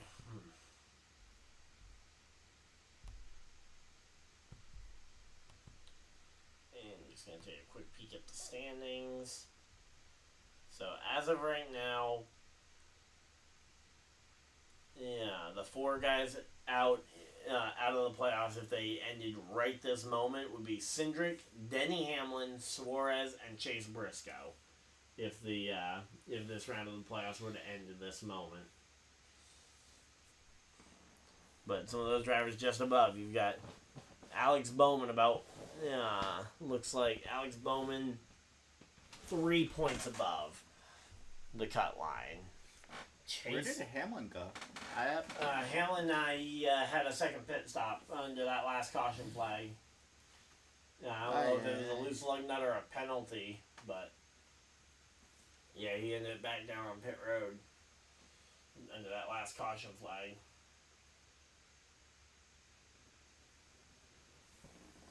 But, yeah, so he is back in the field right now. He was probably not too... and Kyle Larson did get back on the lead lap there.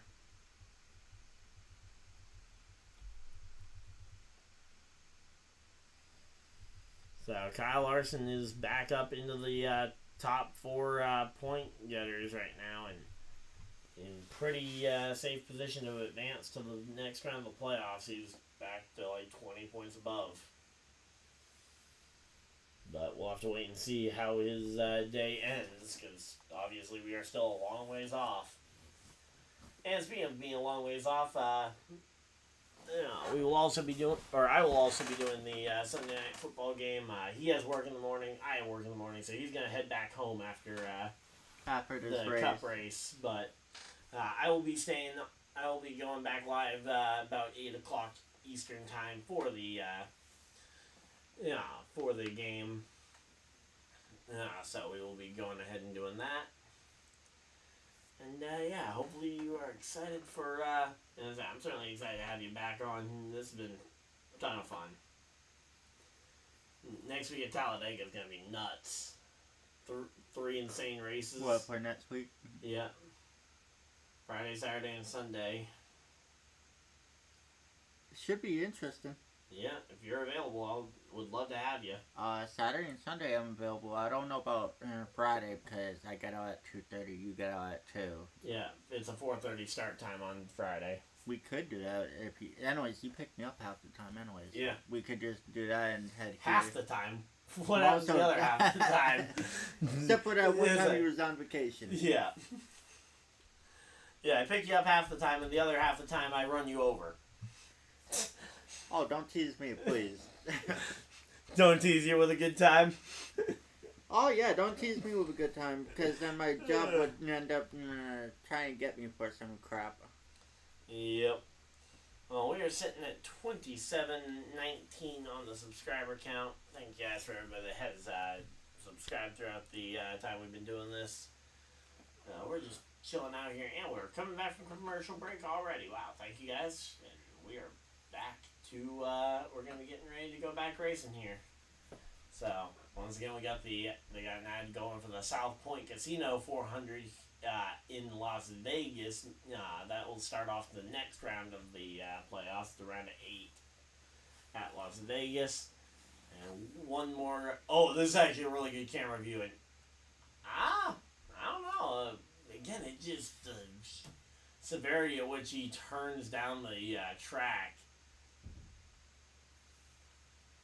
Yeah, it definitely just looks like a tire maybe going down or something. But here we go. Pace car's off, and we're back to racing. Green, green, green. Green flag's out. This time Bell's the control car, and he gets out to a decent lead. He can go ahead and start to try and block both lanes of traffic, depending on who gets the momentum. And we got 12 laps to go in stage number 2. Again, 12 laps to go, and there will be points being paid. So everybody's fighting for every point they can get here. Joey Logano to the bottom of 3 wide. To the bottom of the racetrack for the lead goes Zane Smith. Zane Smith looking for the lead. 3 wide throughout most of the packet. Wow, Bowman nearly just wrecked himself off the nose of the 54 car. But there is drivers going each and every which way, and there's a lot of drivers right now that are all teetering around that around 16, 17 points in the away from the cut line. So as of right now, Larson, Bowman, Reddick, and Logano are all within 3 points of each other. And here we go. Bell has got a massive lead now over Zane Smith, and it is going to be a very comfortable lead as they get ready for the final 10 laps here in stage number 2. 10 laps to go in stage 2. Bowman up to 3rd. Blaney to 4th. Ty Gibbs rounding out your top 5 here. And Bowman about to take 2nd away from Zane Smith. Bell might actually stay the leader. Yeah, but Bell got a decent lead because of the fact that Zane Smith was able to hold on to 2nd there for the beginning part of that run. Now you got the 9 and the 22 battling out for position here in the middle of the field. Meanwhile, the non-playoff driver, the number 1 of Rochester State. Oh, we got contact! Contact between the 1 and the 9. Those 2 drivers making a little bit of contact here, and caution flag flies once again. And the number 2, the playoff contender of Austin Cindric, has spun out. And that is going to be yet another caution flag here, and I don't know if we get back racing again after this one. Good question. Yep. Question is, what's the good answer?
Okay, I got mine up now.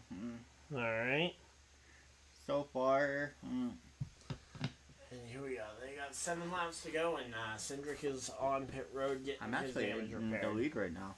Yeah, 70% chance to win the game there. You've got Samaje. Oh, you got a. So me, and my dad all have a Chiefs receiver in in Yahoo, and we've all three got different Chiefs receivers. You've got Samaje. I also got the Chiefs defense, and right now they're 4 points. But freaking my opponent had the Chargers defense, so they're doing pretty good. So depending on how great they do. Yeah. But from the looks of it, Green Bay's receiver Reed did really great. Yeah, Jaden Reed, I know he caught a touchdown. So. And then Tampa's receiver Evans did awesome too. Yeah, Mike Evans did a ton. Oh wow, Cincinnati's running back Moss did pretty good on it too. Yeah, here we go. Pit road's open, and we've got not everybody coming down pit road. It's a split decision here. I think you're gonna see. I think everybody coming down pit road here. I would anticipate a lot of these guys aren't gonna be coming at the end of the stage, but I'd be curious to see. I think the guys staying out are obviously thinking they're trying to go for points at the end of the stage. Meanwhile, the rest of these guys, I think, are thinking long term in the race, but we'll have to wait and see which strategy prevails here. Logano with a bit of a slow stop for his standards as they all come out of here. I'd be shocked if there wasn't a 2-tire pit call here for somebody making this pit stop here with 2 tires. But yeah, no, the Tua Cinder just came up into somebody else and spun himself out. Yeah, it took me a second to get my fantasy league up. Yep. I had to remember what email I used as recovery. Yep. Since we're at a commercial, why don't we check the game? I think it should be interesting. I think the Chiefs are down by 10. Yeah, the Chiefs were down by 10 the last time I checked the scores. Yep. Kansas City's got the ball, but they are down by 10. Commanders, Cardinals, there hasn't been a score update in that game. The Raiders get are now closing in. It's 10-6 there in that game. So there's been and Trey Tucker actually just got a touchdown in that game. So we're waiting to see the extra point. It's about to be a 10-7 football game there in Las Vegas.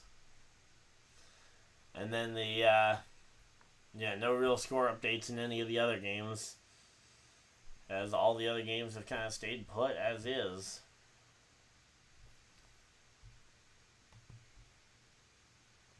Yeah, I don't know. 10-0. Wow. Yeah, I'm gonna have to restart the Wi-Fi in between streams because I don't know why the Wi-Fi is being so terrible tonight. I don't know. Could be all the devices on it. Yeah, but I mean, it's only one more device on it than normal, and it's not normally this bad. So, I mean, I can't imagine one more device is They causing had that. 7 cautions. Yeah, they've had 7 yellows so far. And we're about to have another one because we're going to have a very short sprint here to the checkers. And someone's going to end up smacking someone. Yep.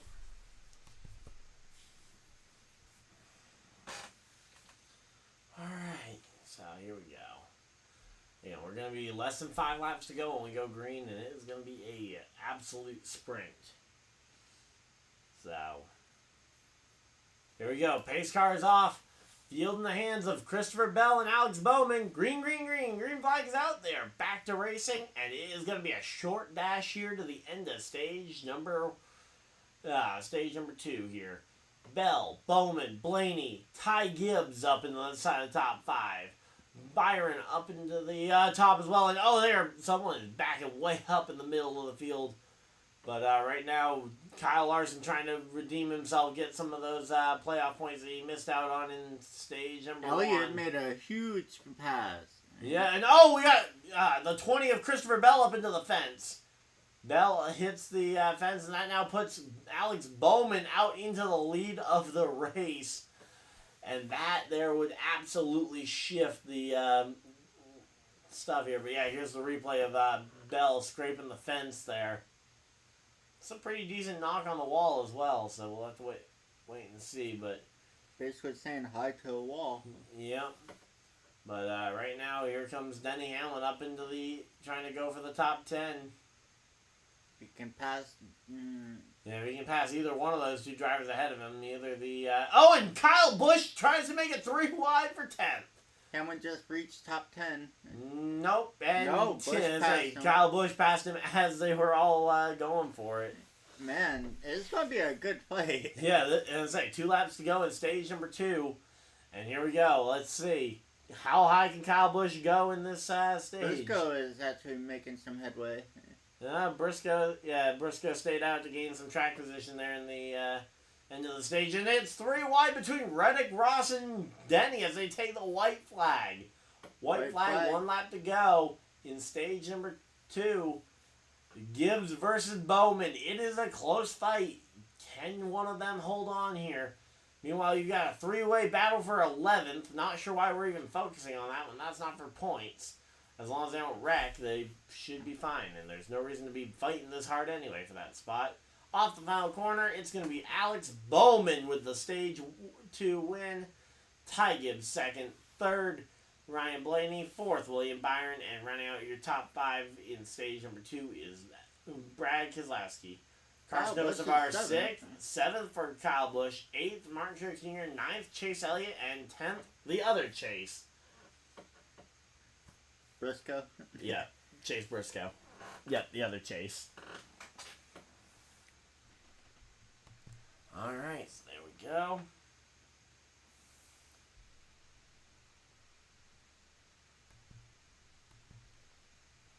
So, we got the... What might save me is one of his, my opponent's receivers is out.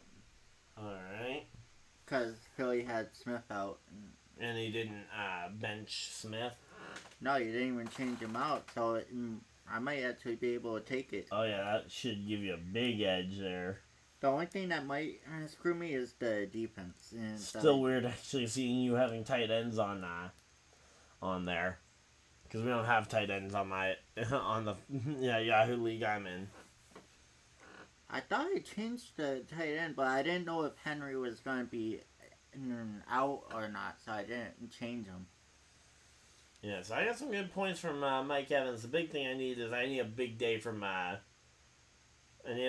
on Monday from DK Metcalf. Boswell did pretty good. Which here's a question for you: do you know what DK Metcalf's first name actually is? No. DeKalen.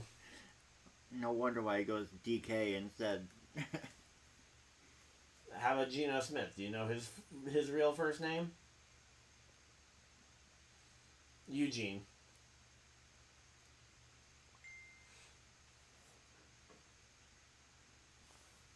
Yep. Love being able to find those fun facts, but yeah, Carson Steele is still getting me negative fantasy points on the day. How am I more than you in Yahoo? How much percent? Oh yeah, you're at 69%. Nice. Yeah, to win that one. Meanwhile, I think the biggest reason why I'm at a much lesser is because has your quarterbacks played already? No, I got Jackson. Okay, and who's your opponent got? Who's your opponent got for quarterback? Prescott. Okay, so because Prescott's already played and had a mediocre game, that's probably why you have a good chance at winning. Versus, I'm going up against a quarterback who's essentially the mediocre quarterback play, and then on top of it, Smith was out on his on Philly. Yeah, so 2 big things. So yeah. All right. If they had Smith, he would have probably ended up taking the lead on me anyways. Yeah, or at least would have been close to it. So yeah. Alright, stage 3 is about to start. And Ty Gibbs obviously ended up winning the who finished the highest of those 4 for the poll. And it was a 3-way tie for the votes. So. You know what? Let's go ahead and, since we've been talking a lot of football, let's go ahead and do a football thing.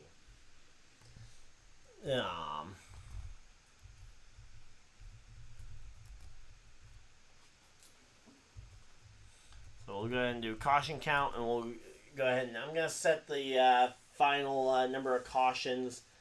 Let's say we'll set it at 11.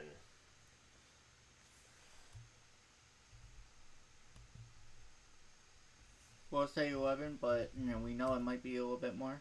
Well, that's why I'm doing it. That is because we're going to play a game of over-under.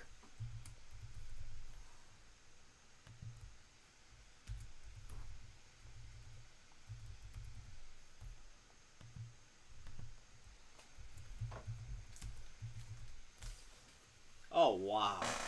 So there we go. Oh, what? Oh, the Niners just Oh, my got God. another one. And, let's say 4 tires for pretty much everybody on pit road. And no real surprises. Oh, they had time in to get the coming off tires, there. so.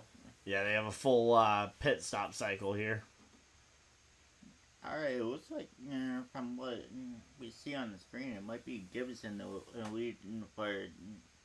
Well, Gibbs' pit stall is a lot earlier on pit road, so he crosses the start-finish line, because this only updates when they cross start-finish line. So it'll take a minute to... and oh no! They are stopped on pit road and examining Kyle Larson's car more directly. He might be out if they find anything wrong. He might actually be out. Yeah, if there's suspension damage, but he looks like his plan is going to be to go. But the question is, how much ground did they lose there? Good thing is it's under caution, so they aren't actually going to lose a ton of spots. But the problem is every little bit counts.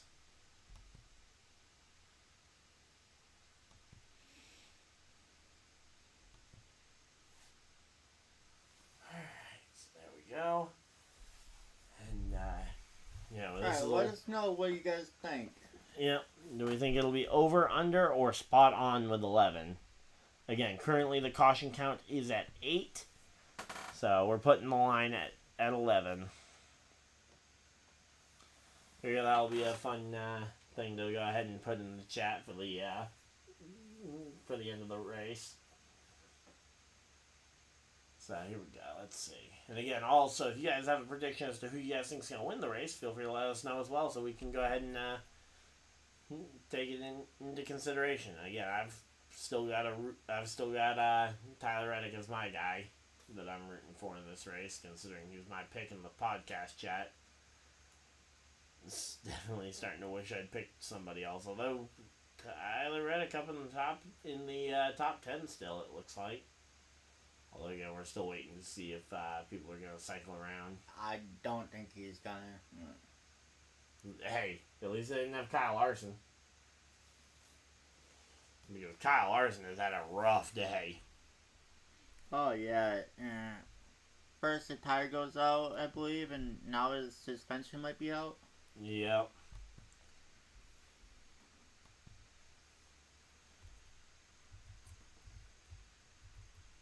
Wow, the Chiefs finally used their running back that I have. That's not good. The thing is, he only got 0.4. So it...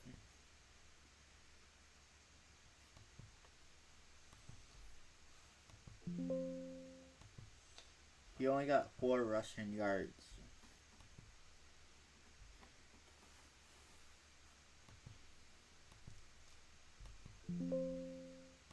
Alright, they're back on the track. Yeah, Larson did get back out there. I think they're taking a gamble. Well, they kind of have to. They don't really have a choice. They can't just go and park it. I mean, if they park it, their day is done regardless. So they might as well go back out there and try and get it done. They'll probably just tell him, be careful.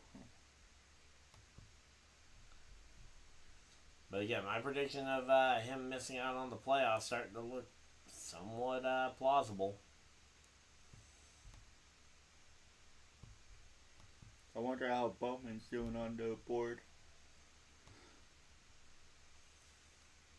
Bowman is currently placed in 8th place. He is tied for the cut line with Denny Hamlin. But I believe as of right now, he should have the tiebreaker over Hamlin. And here we go. Pace car is going to be pulling off the racetrack here. Pace car, yep, dives for pit road. Leaving the field in the hands of Ty Gibbs and Carson Hocevar here. And green flag's out. We are back to racing. Kyle Busch up to the front of the field, though. Kyle Busch trying to make a move here. 3 wide to the outside goes Kyle Busch. And they got a bunch of 3 Carson Hocevar is your race leader at the moment. Down the back straightaway, Ty Gibbs going to draw even and going to try and pass him here. But right now, this front of the field is about as shaken up as it could possibly be. Oh, yeah. Hocevar takes the lead. 3 wide for third here. 4 wide. Further back in the pack with Christopher Bell, Denny Hamlin, Stenhouse, and Briscoe. 3 of those 4 are playoff drivers. And right now, with a non-playoff driver leading, we can kind of get an idea as to where every single driver is in points, because when Bell's been leading, he's been shown as automatically locked in. But right now, there's really a pretty close battle for the overall points leader at the end of the thing. So, yeah, right now, Larson plus 21 points on the cut line as of right now, and only about 7-8 points out of the overall lead in the playoff points. So, certainly not a bad one here so far. But again, I still can't believe Hocevar is leading this thing.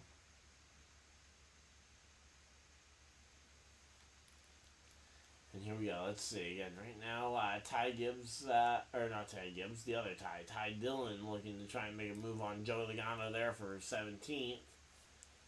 Briscoe's in 22nd. Yep. But Kyle Busch versus Chastain for third here. Can Kyle Busch make a move here? And here we go. Tyler Reddick to the inside. Going to be looking for 5th place here on Truex. So I'm certainly hoping that... Reddick's trying to stay in top 5.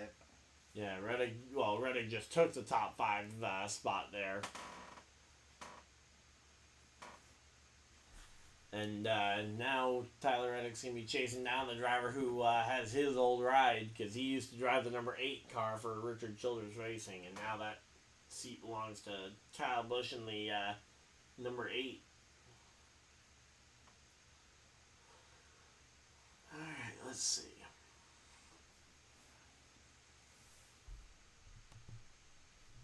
Oh, nope, not mean to put that up there.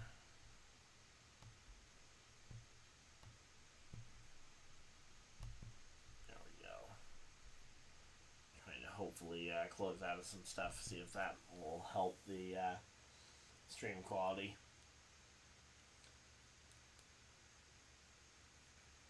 But here we go. Zane Smith opted to pit under that last caution, and mainly because he needed to, and yeah, they are now way further back in the pack. But there we go. Yep, Chastain going for the lead.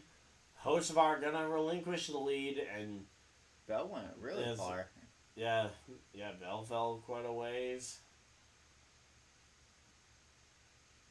Larson's trying to fight in his way and threw it back. Yep, and Kyle Busch still trying to fend off the 54 Ty Gibbs.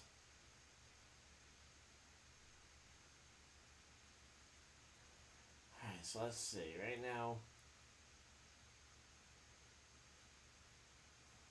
Alright, so yeah, again, right now, Hocevar having the lead, or having the 2nd place position, still a great run for him.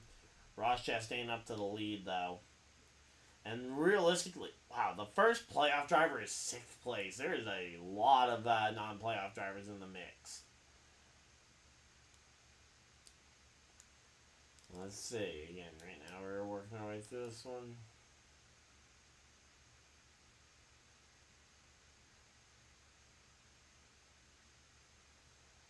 So yeah, right now, Reddick trying to hold off Martin Truex Jr. for the 5th position rather than trying to hunt down, or trying to fight to try and get the 5th position back from Truex.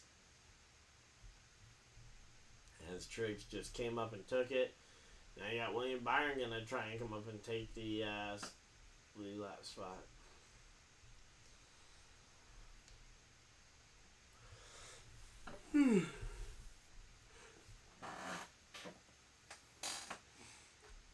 The guys on the move since the restart. William Byron's gained 14 spots since the restart of the race. They only restarted about 10 laps ago.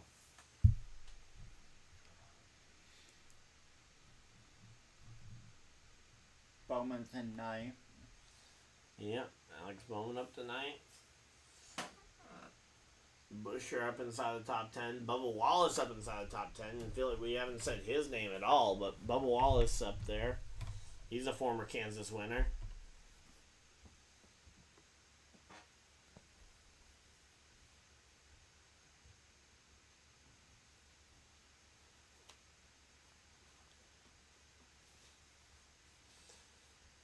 But, yeah, right now, though... Oh, and Kyle Busch passes host of our Busch on the move. Could Kyle Busch potentially take that race lead away?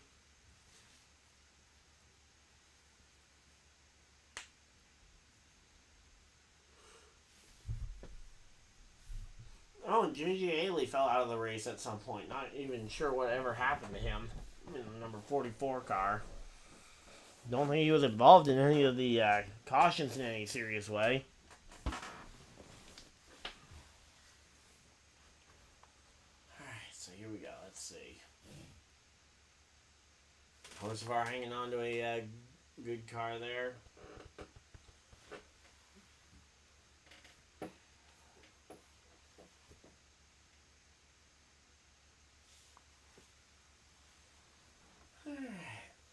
Let's just take a quick... Byron's in the lead in points so far. Yep, and then Reddick and Larson are tied for second with 20 above the cut line. And that's the thing, even that doesn't feel safe knowing what we got next. Yeah. Now with next week, that's going to be a shit fest. Only slightly.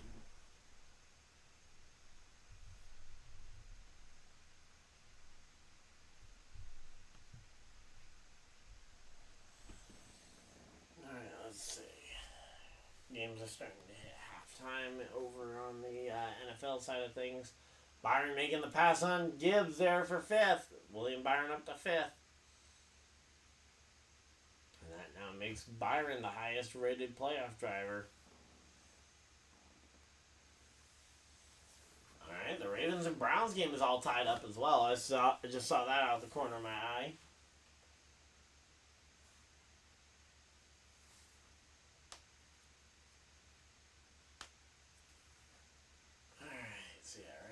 Reddick versus Ty Gibbs. That's going to be the battle of the Toyotas here.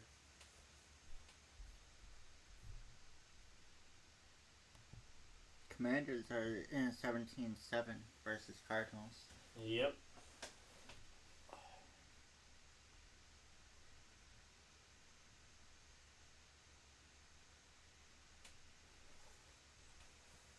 Yeah, right now, Ty Gibbs, the only driver out there on older stuff. You got the number of laps since they last fueled up the cars.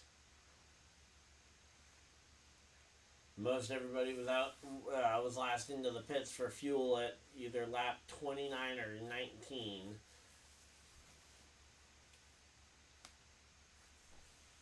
Alright, so hopefully everybody's having a good time. If you guys are, of course, again, hit the like button and subscribe if you guys are new. We've been doing these streams for a little while now. And again, I apologize for the quality on the stream as the internet is being pretty terrible. Just lagging. Yep. And I've pretty much closed everything I can think of. Let me go ahead and just run a quick task manager look.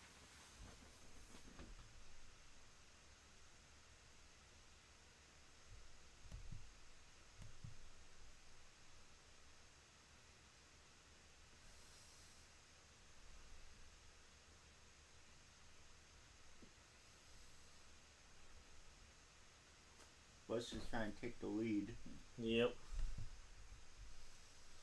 Alright, let's see. Yeah, I can't seem to find anything on my thing that I can really drop down to try and make the stream go any smoother. on the computer performance again. I'm gonna have to restart my computer between streams. But here we go. This final stage though is going pretty smooth. So we're 25 laps in. Again, 102 lap final stage, so we're about 25% of the way through the stage.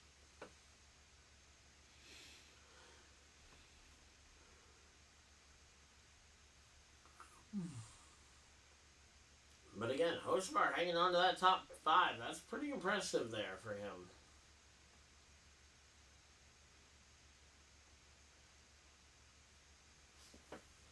Alright, let's see. We're actually not doing too terrible here. We got, let's say, oh man, Ryan Blaney. Oh, Blaney's coming to pit road. Ryan Blaney is coming to pit road. Let's see. What is the strategy here?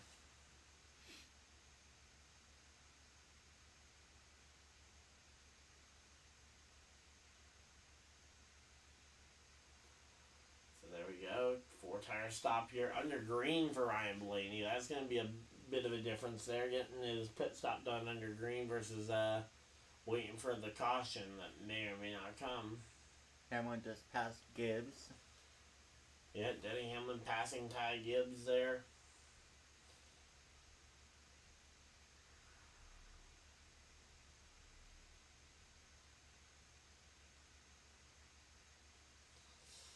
Alright, so yeah, right now though, Chastain versus Busch is actually going to be a pretty good battle here for position.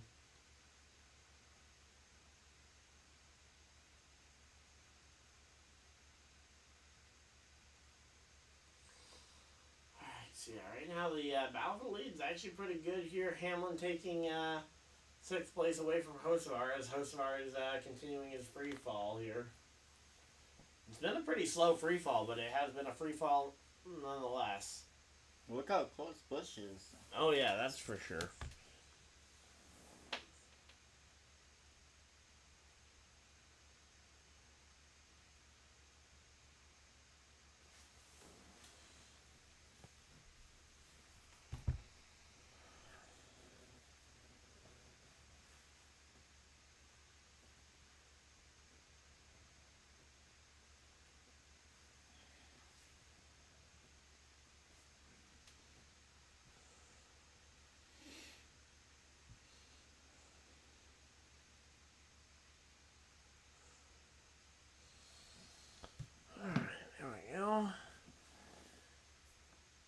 Side-by-side commercial break here, and again, not much has really happened. We've fallen into this part of the race where everybody's just kind of riding in line because they know there's plenty of time. Meanwhile, these drivers, while these crews, work on trying to figure out what the best way to go ahead and run their race is going to be.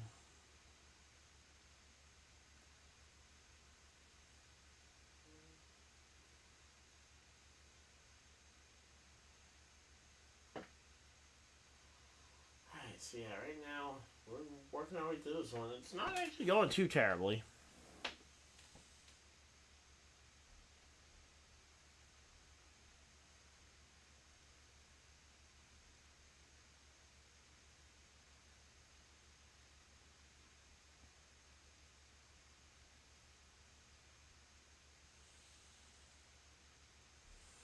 Alright, let's see. Chiefs finally got on the board. Yep.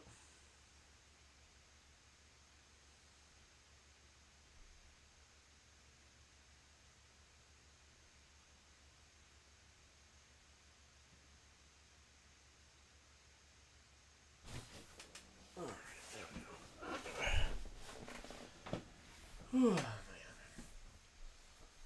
So here we go. We got Hocevar still hanging on to the back bumper of Reddick here. He's actually hanging on pretty good. But, man, this race definitely starting to stall out here. Oh, yeah, there's another one of the photo finishes from earlier this year. Showing it during a NASCAR ad. We're still waiting on the commercial break to be over. We got 67 laps to go.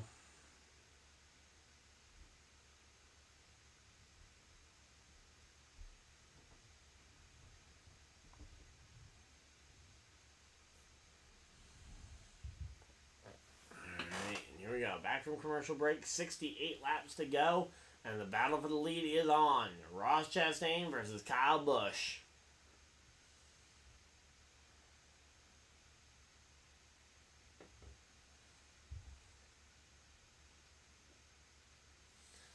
Alright, so let's see. Again, right now, Kyle Busch versus... oh,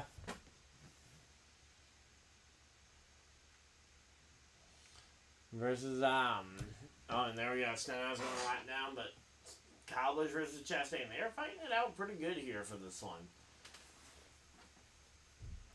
Again, if Kyle Busch can win this race, that would extend his, seasons with a race win to 20 seasons in a row, where he has found victory lane at least one time each year. There we go. To the bottom of the racetrack goes Gibbs.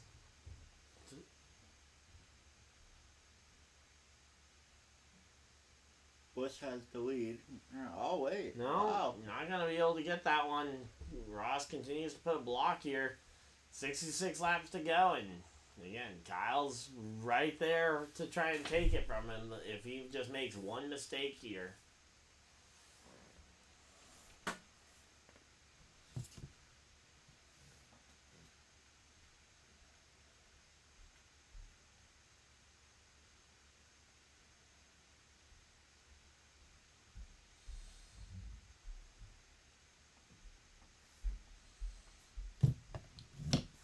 So here we go. Trying to close the gap. Yeah. Kyle Busch all the way on the back bumper. Not going to be able to get there.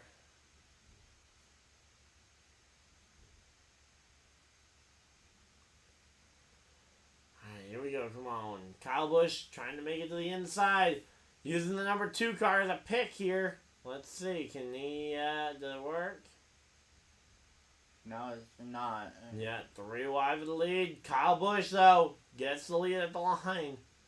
By a nose. Yeah, Kyle Busch gets the lead at the line by a nose.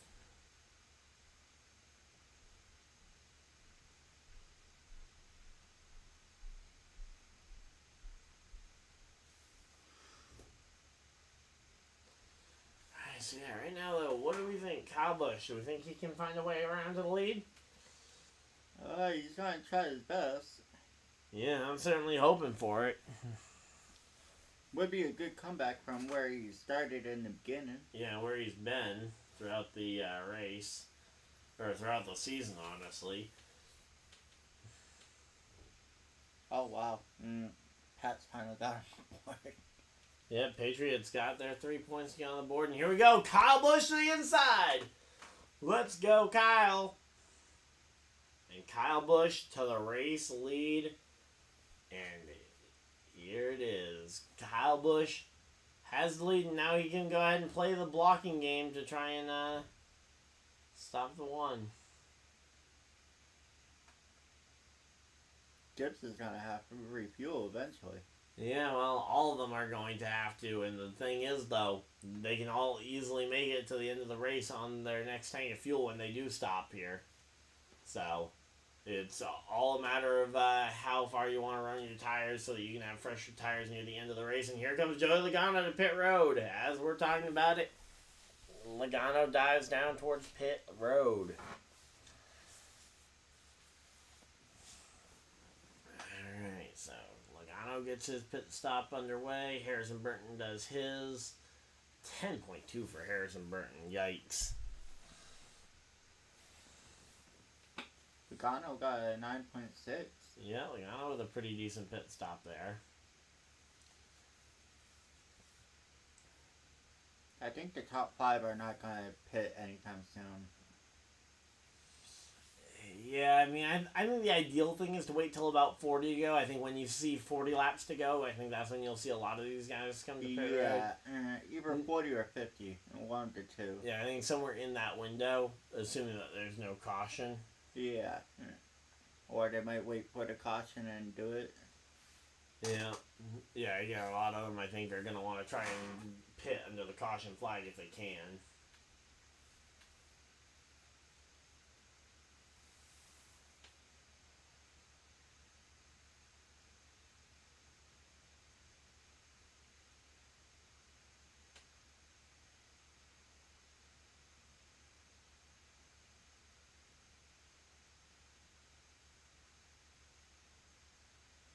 Elliott and Bell is trying to make it up the pack. Yeah, and there goes Ty Gibbs coming to pit road. Ty Gibbs has made his way down to the pit lane. So Ty Gibbs comes to pit road. The question is anyone coming with him? Looks to be pretty lonely there on pit road as Ty Gibbs goes and gets his service.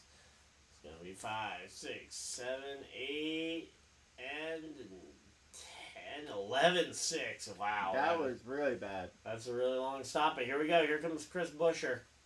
Not wanting a repeat of 2021. How bad was that one? So he waited to be able to pit under the caution flag. There was a tire out in the infield. Someone, while they were pitting, lost control of their tire. Tire bounced out into the infield. They waited till after he made his pit stop to throw the caution. Because they didn't want it to artificially change the results. So they decided to artificially change the results to avoid artificially changing the results.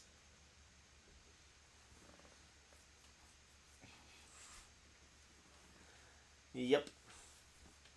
And here we go. Here comes everybody coming to pit road. Byron, Bowman, Hamlin, Truex, Kyle Busch, and Ross Chastain both coming down pit road here. 57 laps to go, and they're pitting a lot earlier than I thought. Hamlin only got a 10-second pit.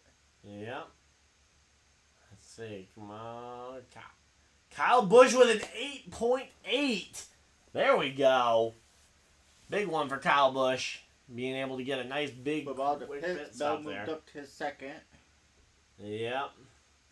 Larson's Reddick up to the lead. Corey LaJoie up into the top 10. Dillon's in 8th.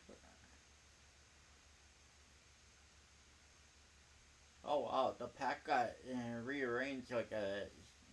It's not done yet because a lot of those guys still have to come and make a final pit stop as well.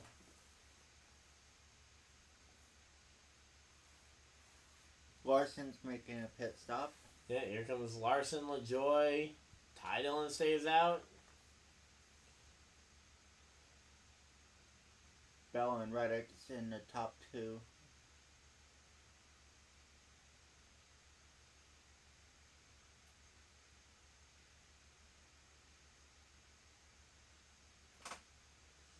I see. Larson's on pit road.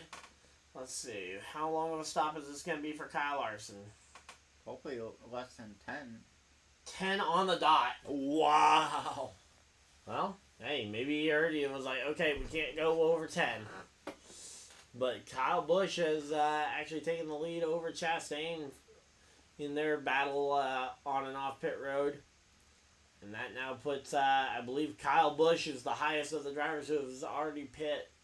So the top 9 have yet to pit. Kyle Busch in 10th is the highest driver who has not come to pit road already. Oh, Todd Gilliland hits pit road.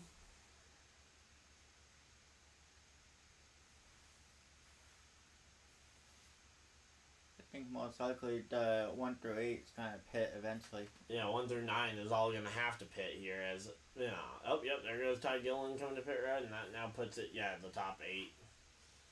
So, Reddick, Bell, those two are almost for sure. Gilliland's at 16th, and he hasn't even went to pit. He's on pit road now. That's why he's dropping so far. I think they wait until they're like at a certain amount. Yeah, a lot of them are kind of gaming it because again, they want it. The later they put on the tires, the fresher the tires they'll have for the end of the race. Yeah, like we said, about 50 laps. Yeah.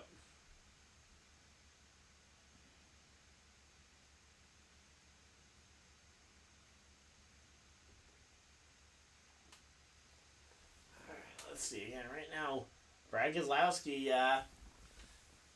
he's up there also trying to get that one done. Bubba Wallace. And now Kyle Busch up to 6th place here. Alright, there we go. So now Kyle Busch knocking on the door of the top 5.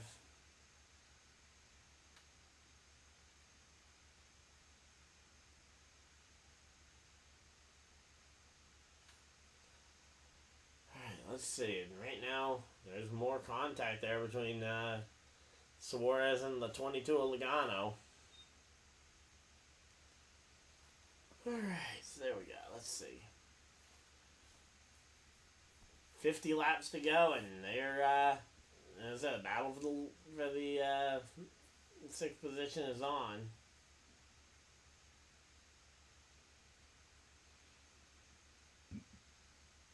Reddick went to pit. Yeah, Tyler Reddick hits pit road. Wallace.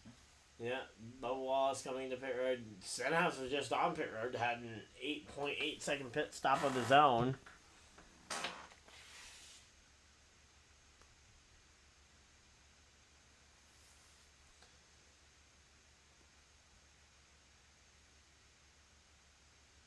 That put Hamlin in top 10.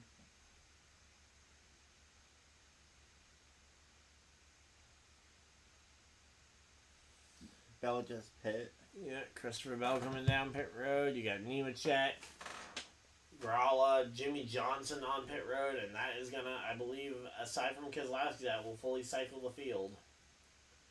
So next up, we got Keselowski. When do we think Keselowski makes his pit stop here at this point? Do we think he makes his pit stop in another 10 laps, 15 laps? For, when do we think, oh, no, here comes Keselowski now. Okay, we're not going to have to wait 10, 15 laps for him. To be honest, I thought probably 10 laps. Alright, well, he's coming to pit road now. And that puts Kyle Busch up to the first position. Ross Chastain to second. Third place is going to be Martin Truex Jr. Fourth, William Byron. Fifth, Alex Bowman. And just as the pit cycle finishes up, they go to commercial break.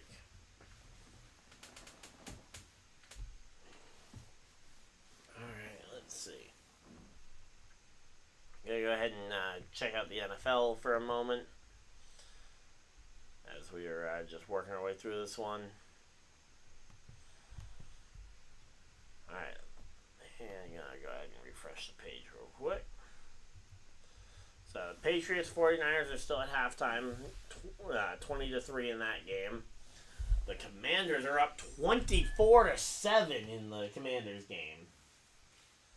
Please tell me Scary Terry has not been doing too well, because I don't need Terry McLaurin scoring a ton of points. Browns are at halftime with a tied game. Yep. But I gotta know who... Okay, no passing touchdowns despite 28 points on the board. So mostly Russian. Let's see.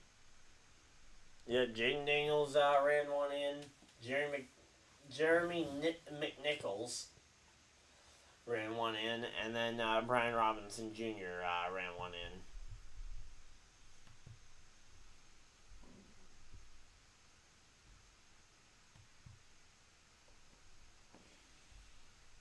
Alright, let's see.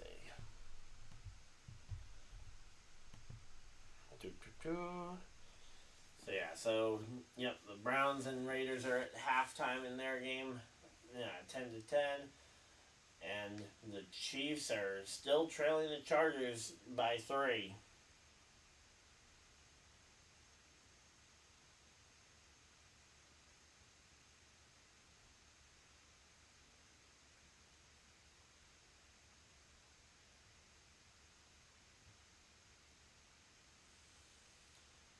Let's see. We are back from. So we should be getting back from commercial break here momentarily.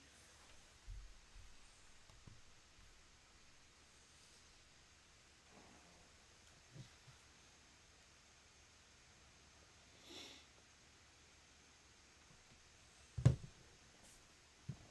let's see. And oh, there we go. Ross Chastain takes the lead up back from Kyle Busch. And here we go. Can Kyle Busch try and take it right back? Or is he going to have to take some time to think about how he wants to try and take back the number 1 spot? Here we go. To the bottom of the racetrack goes the 8.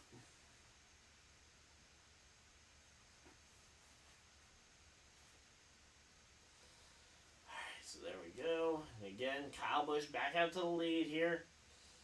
And again, we've got ourselves about 40 laps to go here in this race. Just working our way towards the end of this one. It's a lot closer to a race than I think anyone really anticipated it.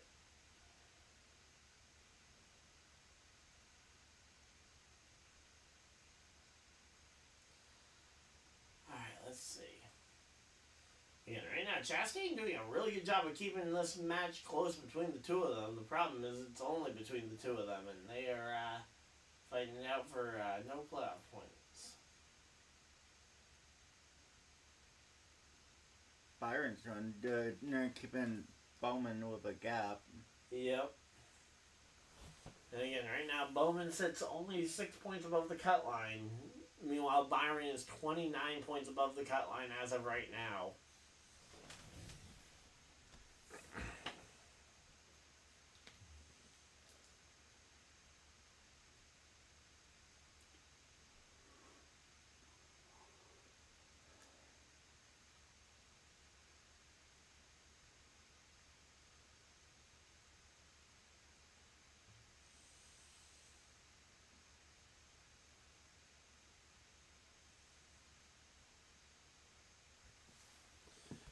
So here we go. Battle for the lead. Again, Kyle Busch starting to really be able to make some ground here and actually puts a lap car between the two leaders. And right now they're showing Ryan Blaney here, currently the third place driver on points.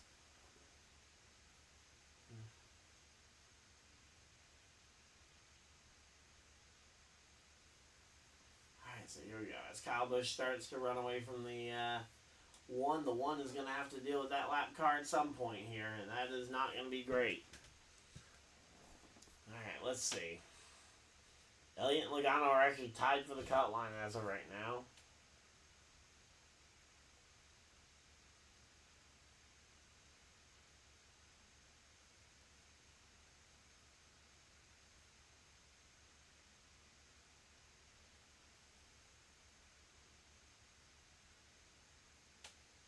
Looks like Hamlin's closing that gap.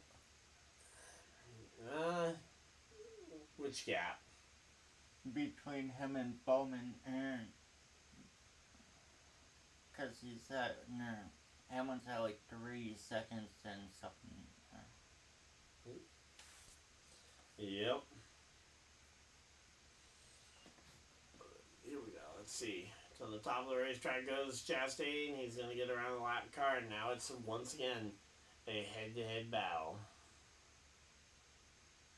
Busch is in the lead again. Yep. Man, back and forth race. It definitely is.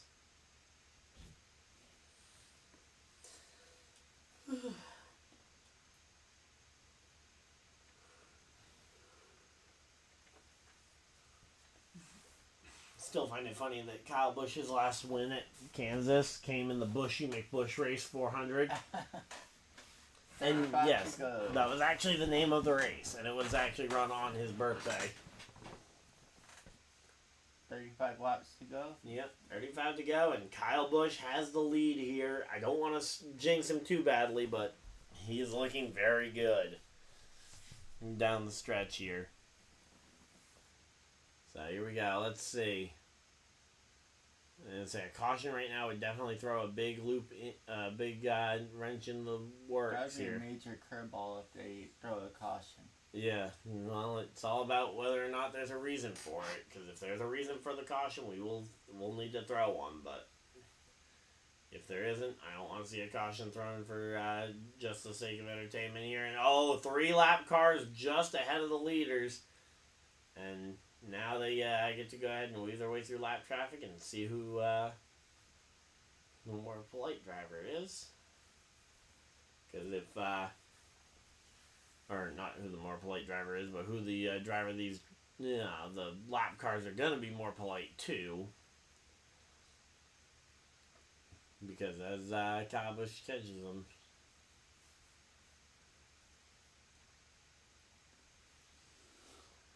Alright, so let's see again. 33 to go, and again, Kyle Busch is trying to check off every list he's got. But the biggest one would be getting that race win here. It's Been so long since Kyle Busch has been to victory lane. Oh, and he gets into the fence, and Kyle Busch spins it around. Are you kidding me? I was just starting to get hopeful. I was just starting to have hope. And there goes Kyle Busch's shot at the race win and shot at ending it. And actually, his car doesn't look too bad, so as long as the suspension's not bad. No, but how far did it push him? Well, yeah, he's going to have to come back to the field in 30 laps, but we've seen that done before, so.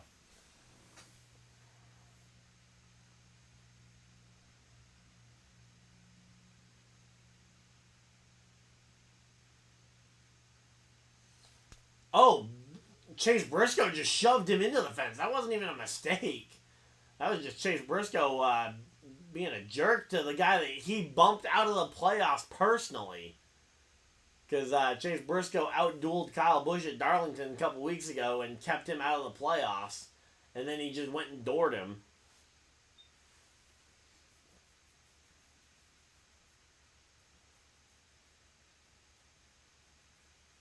It's like, nope, you can't get by.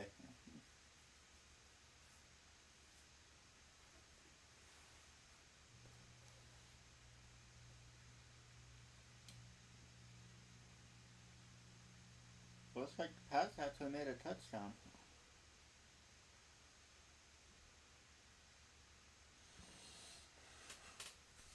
Alright, so there we go. Alright, well, let's go ahead and see which player got the touchdown. Please, Carson Steele. I want to see a Carson Steele touchdown. Oh, no, you said Patriots, not Chiefs. Yeah, I was looking at Patriots. Yeah, Patriots game. Okay, so let's see. Who got the Patriots touchdown? I don't have any of these players. It was a passing touchdown to Austin Hooper, of all people. For a 12-yard touchdown. Yep. But here we go. Let's see. Coming down pit road, and this is going to be an interesting one to see. I'm curious if Kyle might try and pay back the 14 for that. Because the 14's got a whole lot more to lose if Kyle decides to pay him back than Kyle does. Kyle's already out the playoffs. 14's still in it. 14 has the shot to do it.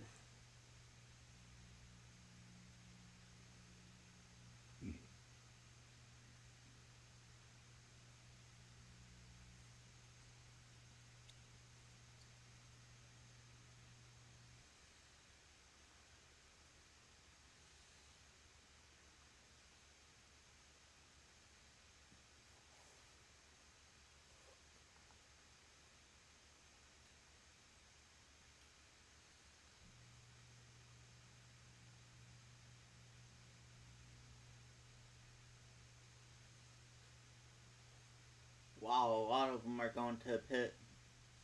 Yeah, well, that's because they've all been on on the racetrack for like 20, 30 laps, wearing out tires. Bowman, and they've all got extra sets of tires in the pits, so. Yeah, here we go. Bowman, one of the first drivers on pit road, and it's going to be a 9 flat for Bowman. There we go. That's kind of pit stop. It shouldn't be that long, but 19's already at the end, so the minute he gets out, it will be quick enough. Yeah, that's why I look at the actual numbers as to how long he sat idle in his pit stall. 0.2 of a second faster than the others. Truex to the lead. MTJ to the lead.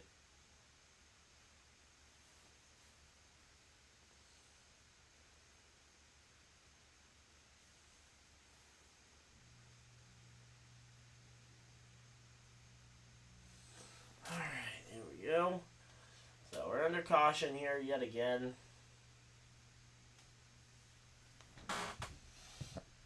Looks like Busch hit the wall first. No, definitely not. Southend hit the wall first.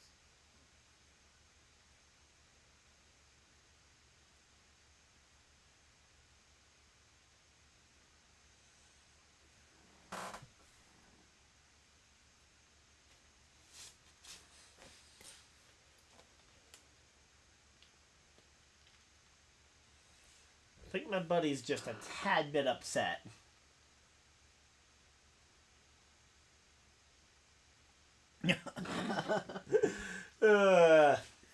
Okay. Yep. And if you can tell who his favorite driver might be, Oh, yeah. I can tell you who his least favorite driver is right now.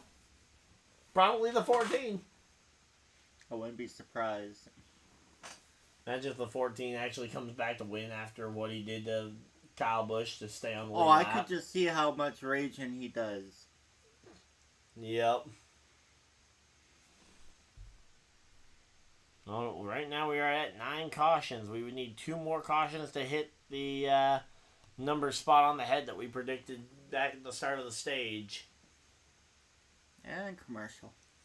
Yeah, we are at commercial break, and yeah, we're just kind of waiting this one out. Let's see. So, a bunch of games are at halftime. Let's see. Actually, no, only the Chiefs game is at halftime now. And again, the Bills-Ravens game, I will be streaming that one tonight. Won't have one of Robert here for the Bills game tonight, but definitely looking forward to calling a football game at some point with you, probably. Especially once the NASCAR season comes to a close and we got the Sunday afternoon games. Yeah, we could always do that. How many more races do they got? After today, it's 6 more weeks. So, yeah, by week 11, we'll be able to, for a couple weeks,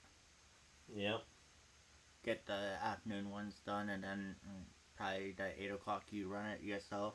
Yep. Will be interesting. The biggest question is, how have we dodged rain for so long? 'Cause it's been a while since we've had a rain delay in NASCAR, which feels weird to say because we've had a lot of rain issues.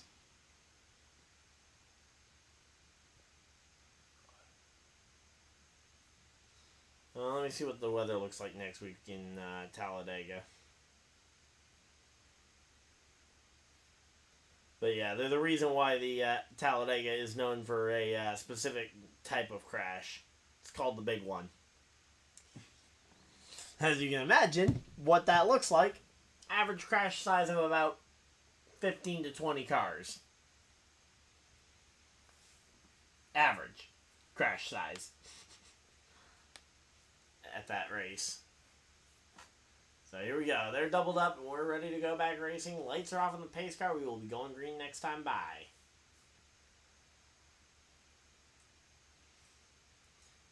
And Kyle Busch, who has been leading this race, Kyle Busch isn't that far back. He's 8th. He's in 8th. Let's go. Kyle Busch in row number 4. Let's go. Kyle Busch has a shot. Kyle Busch has he's in 8th. He's in at least the top 10.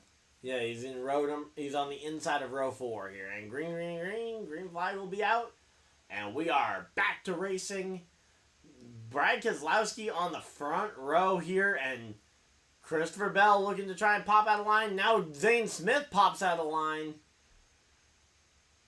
Ultimately, that's messing up the momentum. And somebody's dropping like an absolute rock. I believe that's Brad Keselowski dropping like a rock all the way through the field, and that is allowing 3 wide for second between Chastain, Byron, and Bowman.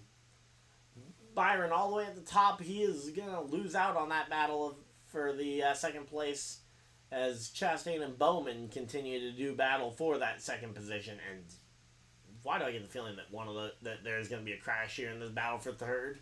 I wouldn't be surprised. But Kyle Busch back up to 6th though. Kyle Busch, after a crash, is still competitive and in contention here. Oh, and there's a crash behind! It's Hocevar! No!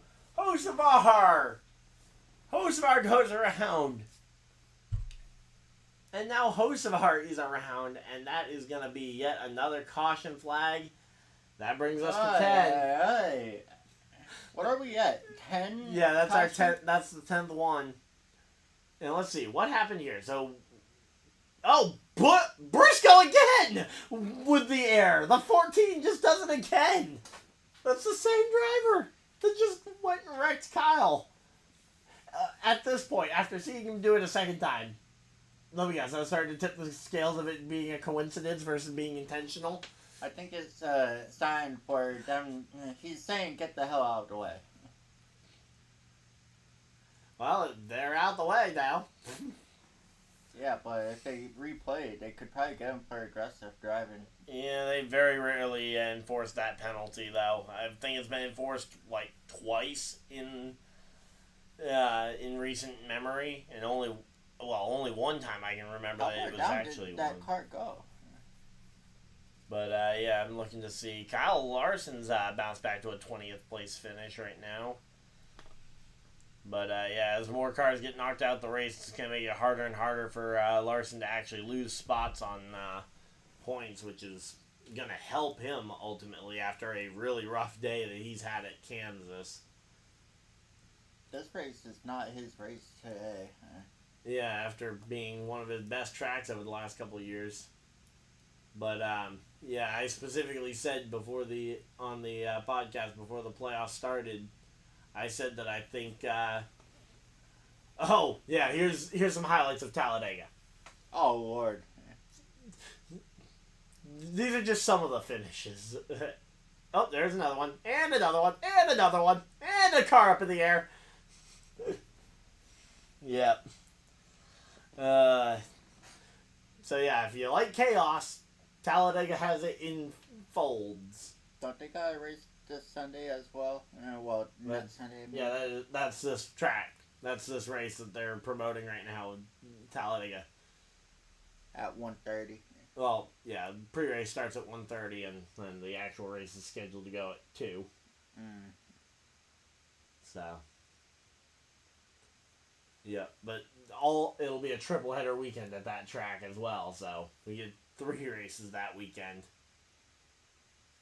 But yeah, Kyle Larson, if he can just avoid trouble here down the stretch, he's got a 24-point lead, which is somewhat comfortable. But again, you kind of have to assume you're probably going to wreck at the next race, which is the biggest problem with Talladega kind of being in the middle race of that round, is that it is literally the NASCAR version of essentially Russian roulette. You put 40 cars into or 36 or whatever, however many cars it ends up being, into onto a roulette table, and you spin it until they all start to fall off. Did they get another caution? We're still under the same caution for what Briscoe just did to the 77.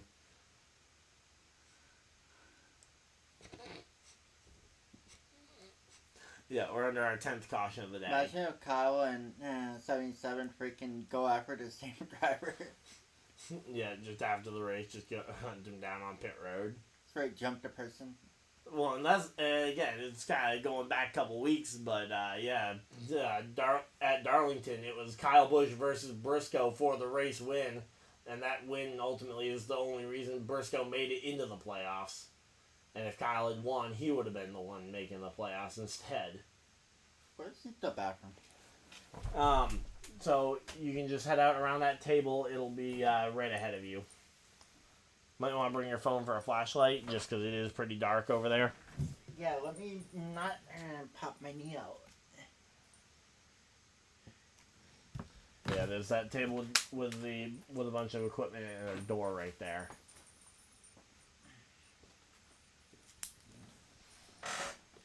Alright, and here we go. Back from commercial break, and 22 laps left. So yeah, straight ahead there. Alright, so there we go. Alright, back to solo cast here, and 1 to green. 1 lap to green, and it is choose cone time. Truex takes the outside. Bowman and Byron are going to choose to go side by side here.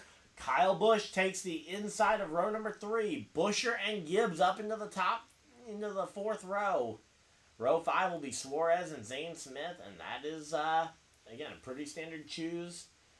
No, nobody majorly gaining or losing spots because of one line being preferred over the other. Everybody just taking the earliest available spot with the slight preference, it seems like, going to the outside lane. So, once again, MTJ Chastain on the front row. Row 2, the Hendrick Motorsports teammates, Bowman Byron. Row 3, you've got a ticked off Kyle Busch and Ryan Blaney.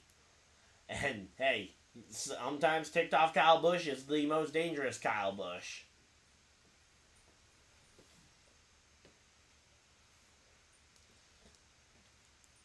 Find it alright? Managed to avoid falling in? Managed to avoid falling in? No. I stood up. But yeah. Okay, so yeah. So Briscoe didn't touch him. He just kind of squeezed all the air on his nose.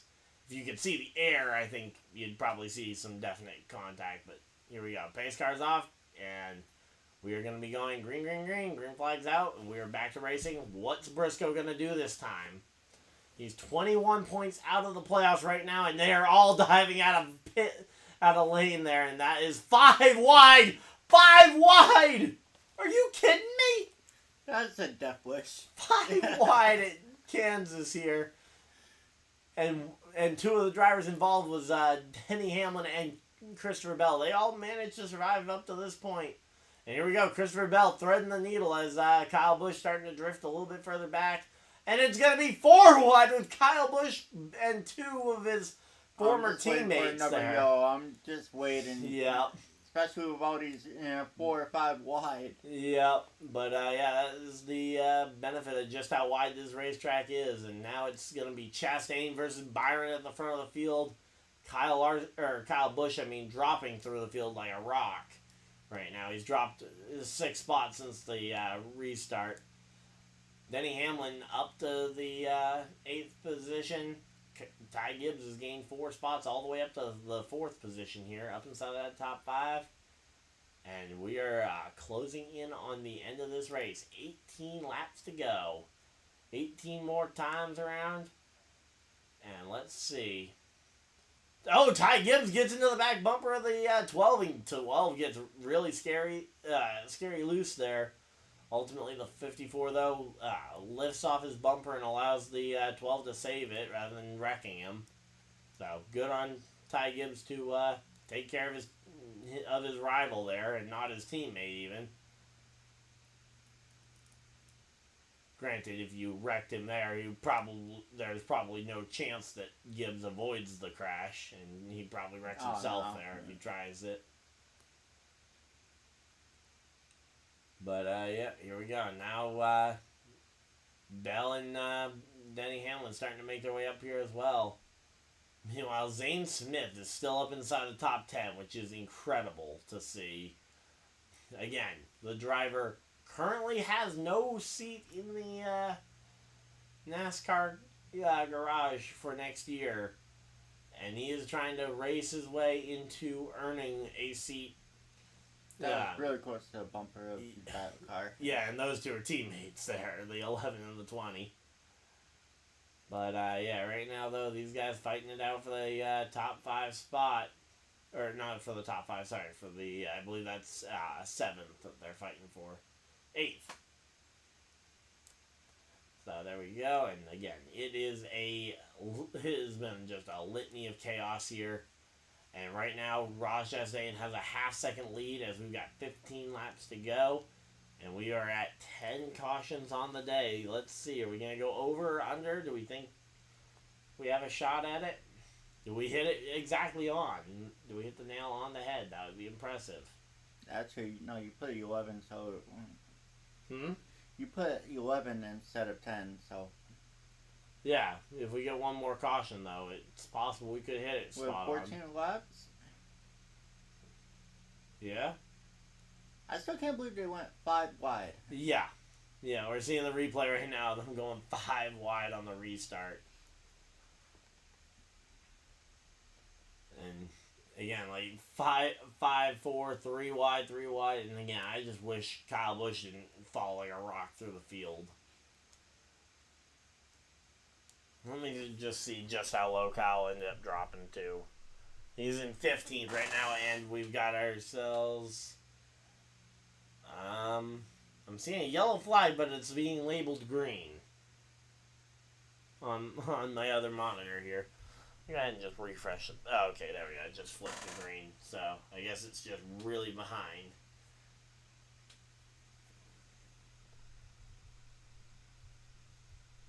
Yeah, there we go. It is green. Thought that maybe it was way ahead and it was telling me that there was a crash coming. But right now, Ross Chastain, he is also not won yet this year. Looking for his first win of his season. Trying to go ahead and get that win. And a win at Kansas would be a pretty impressive one for him. It's a track he hasn't won at before. Here we go. Chase Elliott trying to close in on the back bumper of Zane Smith here. And Corey LaJoie just took 15 from Kyle Busch. Great. Come on. We need another yellow if Kyle's going to have any shot at redeeming himself here. But, yeah, right now, Chase Elliott up 28 spots here. Chastain up 19 and Preece up 18. Okay, so those numbers are just from the start of the race, which is a little misleading because you've had over 250 laps to gain and lose spots like that. Here we go. Buescher gets to the inside of Zane Smith there, trying to go ahead and force Zane Smith up out the way as he tries to follow the number 9 car through. We got 10 laps to go. Are we gonna go 10 laps green to the checkers, or are we gonna see another caution and possibly overtime? I think an overtime finish would be amazing here. 2 laps. Someone wrecks it with 9 laps to go. People are going to be pissed off. If who wrecks? I'm saying if anyone crashes with 9 laps, people will be pissed off. The fans in the stands won't. I can tell you that with pretty good confidence on that one. From the looks of it, I don't think there's going to be a yellow anytime soon. Well, but the last couple yellows have kind of come out of nowhere. Well, that's when freaking 14 drives and try and smack someone. Yeah, well, who knows? Someone else could have something go wrong. But yeah, right now though, Tyler Reddick 5 points below the cut line. That is not what we wanted to see. Especially considering I had him winning the race. Now he's at 4 points below the cut line. Yeah, he must have passed somebody. Because essentially every spot on track is a point. So every time you go past someone, you get a point. Yeah. And then, because yeah, those standings all show where they would be, assuming the race ends right this moment, or they finish the race like they are right now. So here we go, 6 laps to go. And I say Byron's closing in on him ever so slightly here.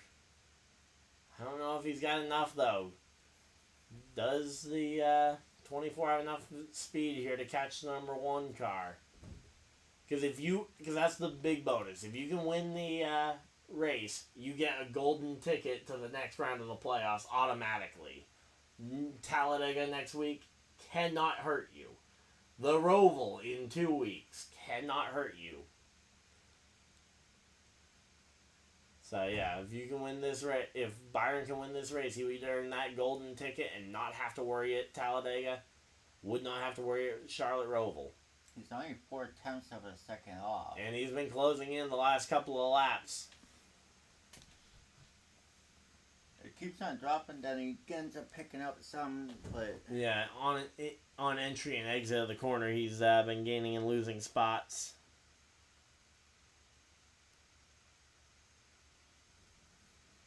And here we go, let's see.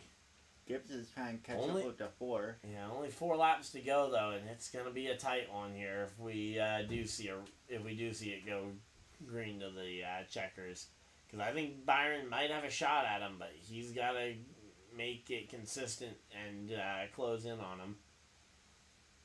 But here we go. Let's see. Larson plummets to 26th, and he is losing out on points there. Drops to only 18 points to the good for Larson, and again, going to a track that he is not very good at. Byron's fighting like hell. Yeah. As I Byron, the good thing for Byron is he doesn't need to do well here. Or he doesn't need to do any better. He can just kind of finish where he is and probably be okay. There's Jimmy Johnson, the 7-time NASCAR Cup champion. And 2 laps to go. They've got one. Once they take the white flag, the next flag will end the race. So if we see the white, that guarantees that we are not seeing another caution here. And let's see, what's it going to be here? Chastain all the way to the top. Byron just below him. And here we go. Oh, it's cutting so close. Yeah, it's going to be close. White flag, the next flag ends the race. Come on. Right, come on, Byron. Byron versus Chastain. Is there anything Byron can do? Oh, he's getting there. He's going to be close. Into turns 3 and 4. There's only one set of corners left. Can he get there? William Byron dives it all the way to the bottom. I don't know if he's going to be able to get there, though. If Chastain can just hold that arc on the outside and Chastain off the corner, Chastain holds it off. Chastain will win his first NASCAR Cup Series race of the season, breaking his winless streak here. Byron did a great job. Yeah, Byron drove the wheels off that thing, and he brings it home in the second position. A very good job for William Byron. Martin Truex Jr. coming home in the third position there. Also a very good job for him.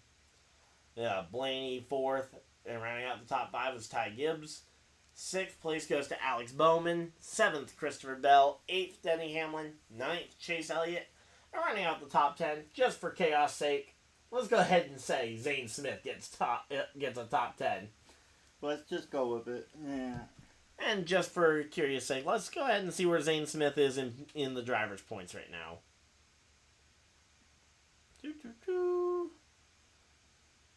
Zane Smith is 33rd in driver points right Where's now. Byron? Byron, depending on where he's gonna be. So he's gonna be at the top of the points. Probably right with Larson. He was plus 34, not 24. I thought I seen 24, but okay. Yeah, no, he was plus 34, which again gives him essentially 1 race buffer. So he could have a crash a day and probably be okay. But now we get to go ahead and see. Why the hell does Oh, you're about to see. This is his victory celebration. There's a reason they call him the Melon Man. The 10th generation watermelon farmer out of Florida. That's cool. It's about to get cooler. Because, yeah, he's a 10th generation watermelon farmer, and they bring a watermelon from his family farm with him to each and every race. But, yeah, you have no idea what's coming, do you? All you know is it involves a watermelon. All I seen was a watermelon. I'm like, what the hell? Yep. Alright, well, he's driving back to the start-finish line, waving to the fans out the driver's side window. He's going to go and do the full... Oh, he's going to wave to the full grandstands here and then loop back around. Similar to what we saw the sprint cars do in the dirt race last night. And the guy's just there holding the watermelon, waiting for it. No, he's going right to the pit. Yeah, now... And so he's just doing some more burnouts here. He's got more rubber left to burn. He's going to do a burnout down at the other end for the other fans that didn't get to... Imagine if they did a burnout and then all of a sudden they was tired out of nowhere. Oh, I've seen that. I've seen some pretty crazy things happen during burnouts. I've seen a driver catch their entire car on fire one time when they were burning it down.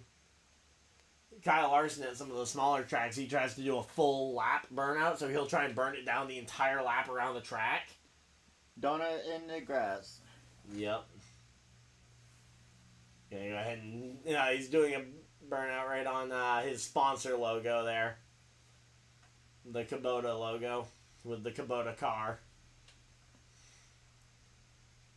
Oh, that's a tractor supply company, I believe, right? Yep. Yeah, they're the company that we pass on the way to your Yeah, house. they're building a new building out in Fairfield. Yep. So yeah, and then he's just continued. How perfectly did he stop that? That was freaking perfect. He stops it right on the line. That is pretty good. Okay. And here we go. Let's see. What's it gonna do with the watermelon? We all know what's coming. Everybody but you. Everybody in the chat knows but you. And luckily no one in the chat has spoiled it yet. Give it time. But yep, the Melon Man climbs from the race car. He's going to get up on top of the car. And here we go.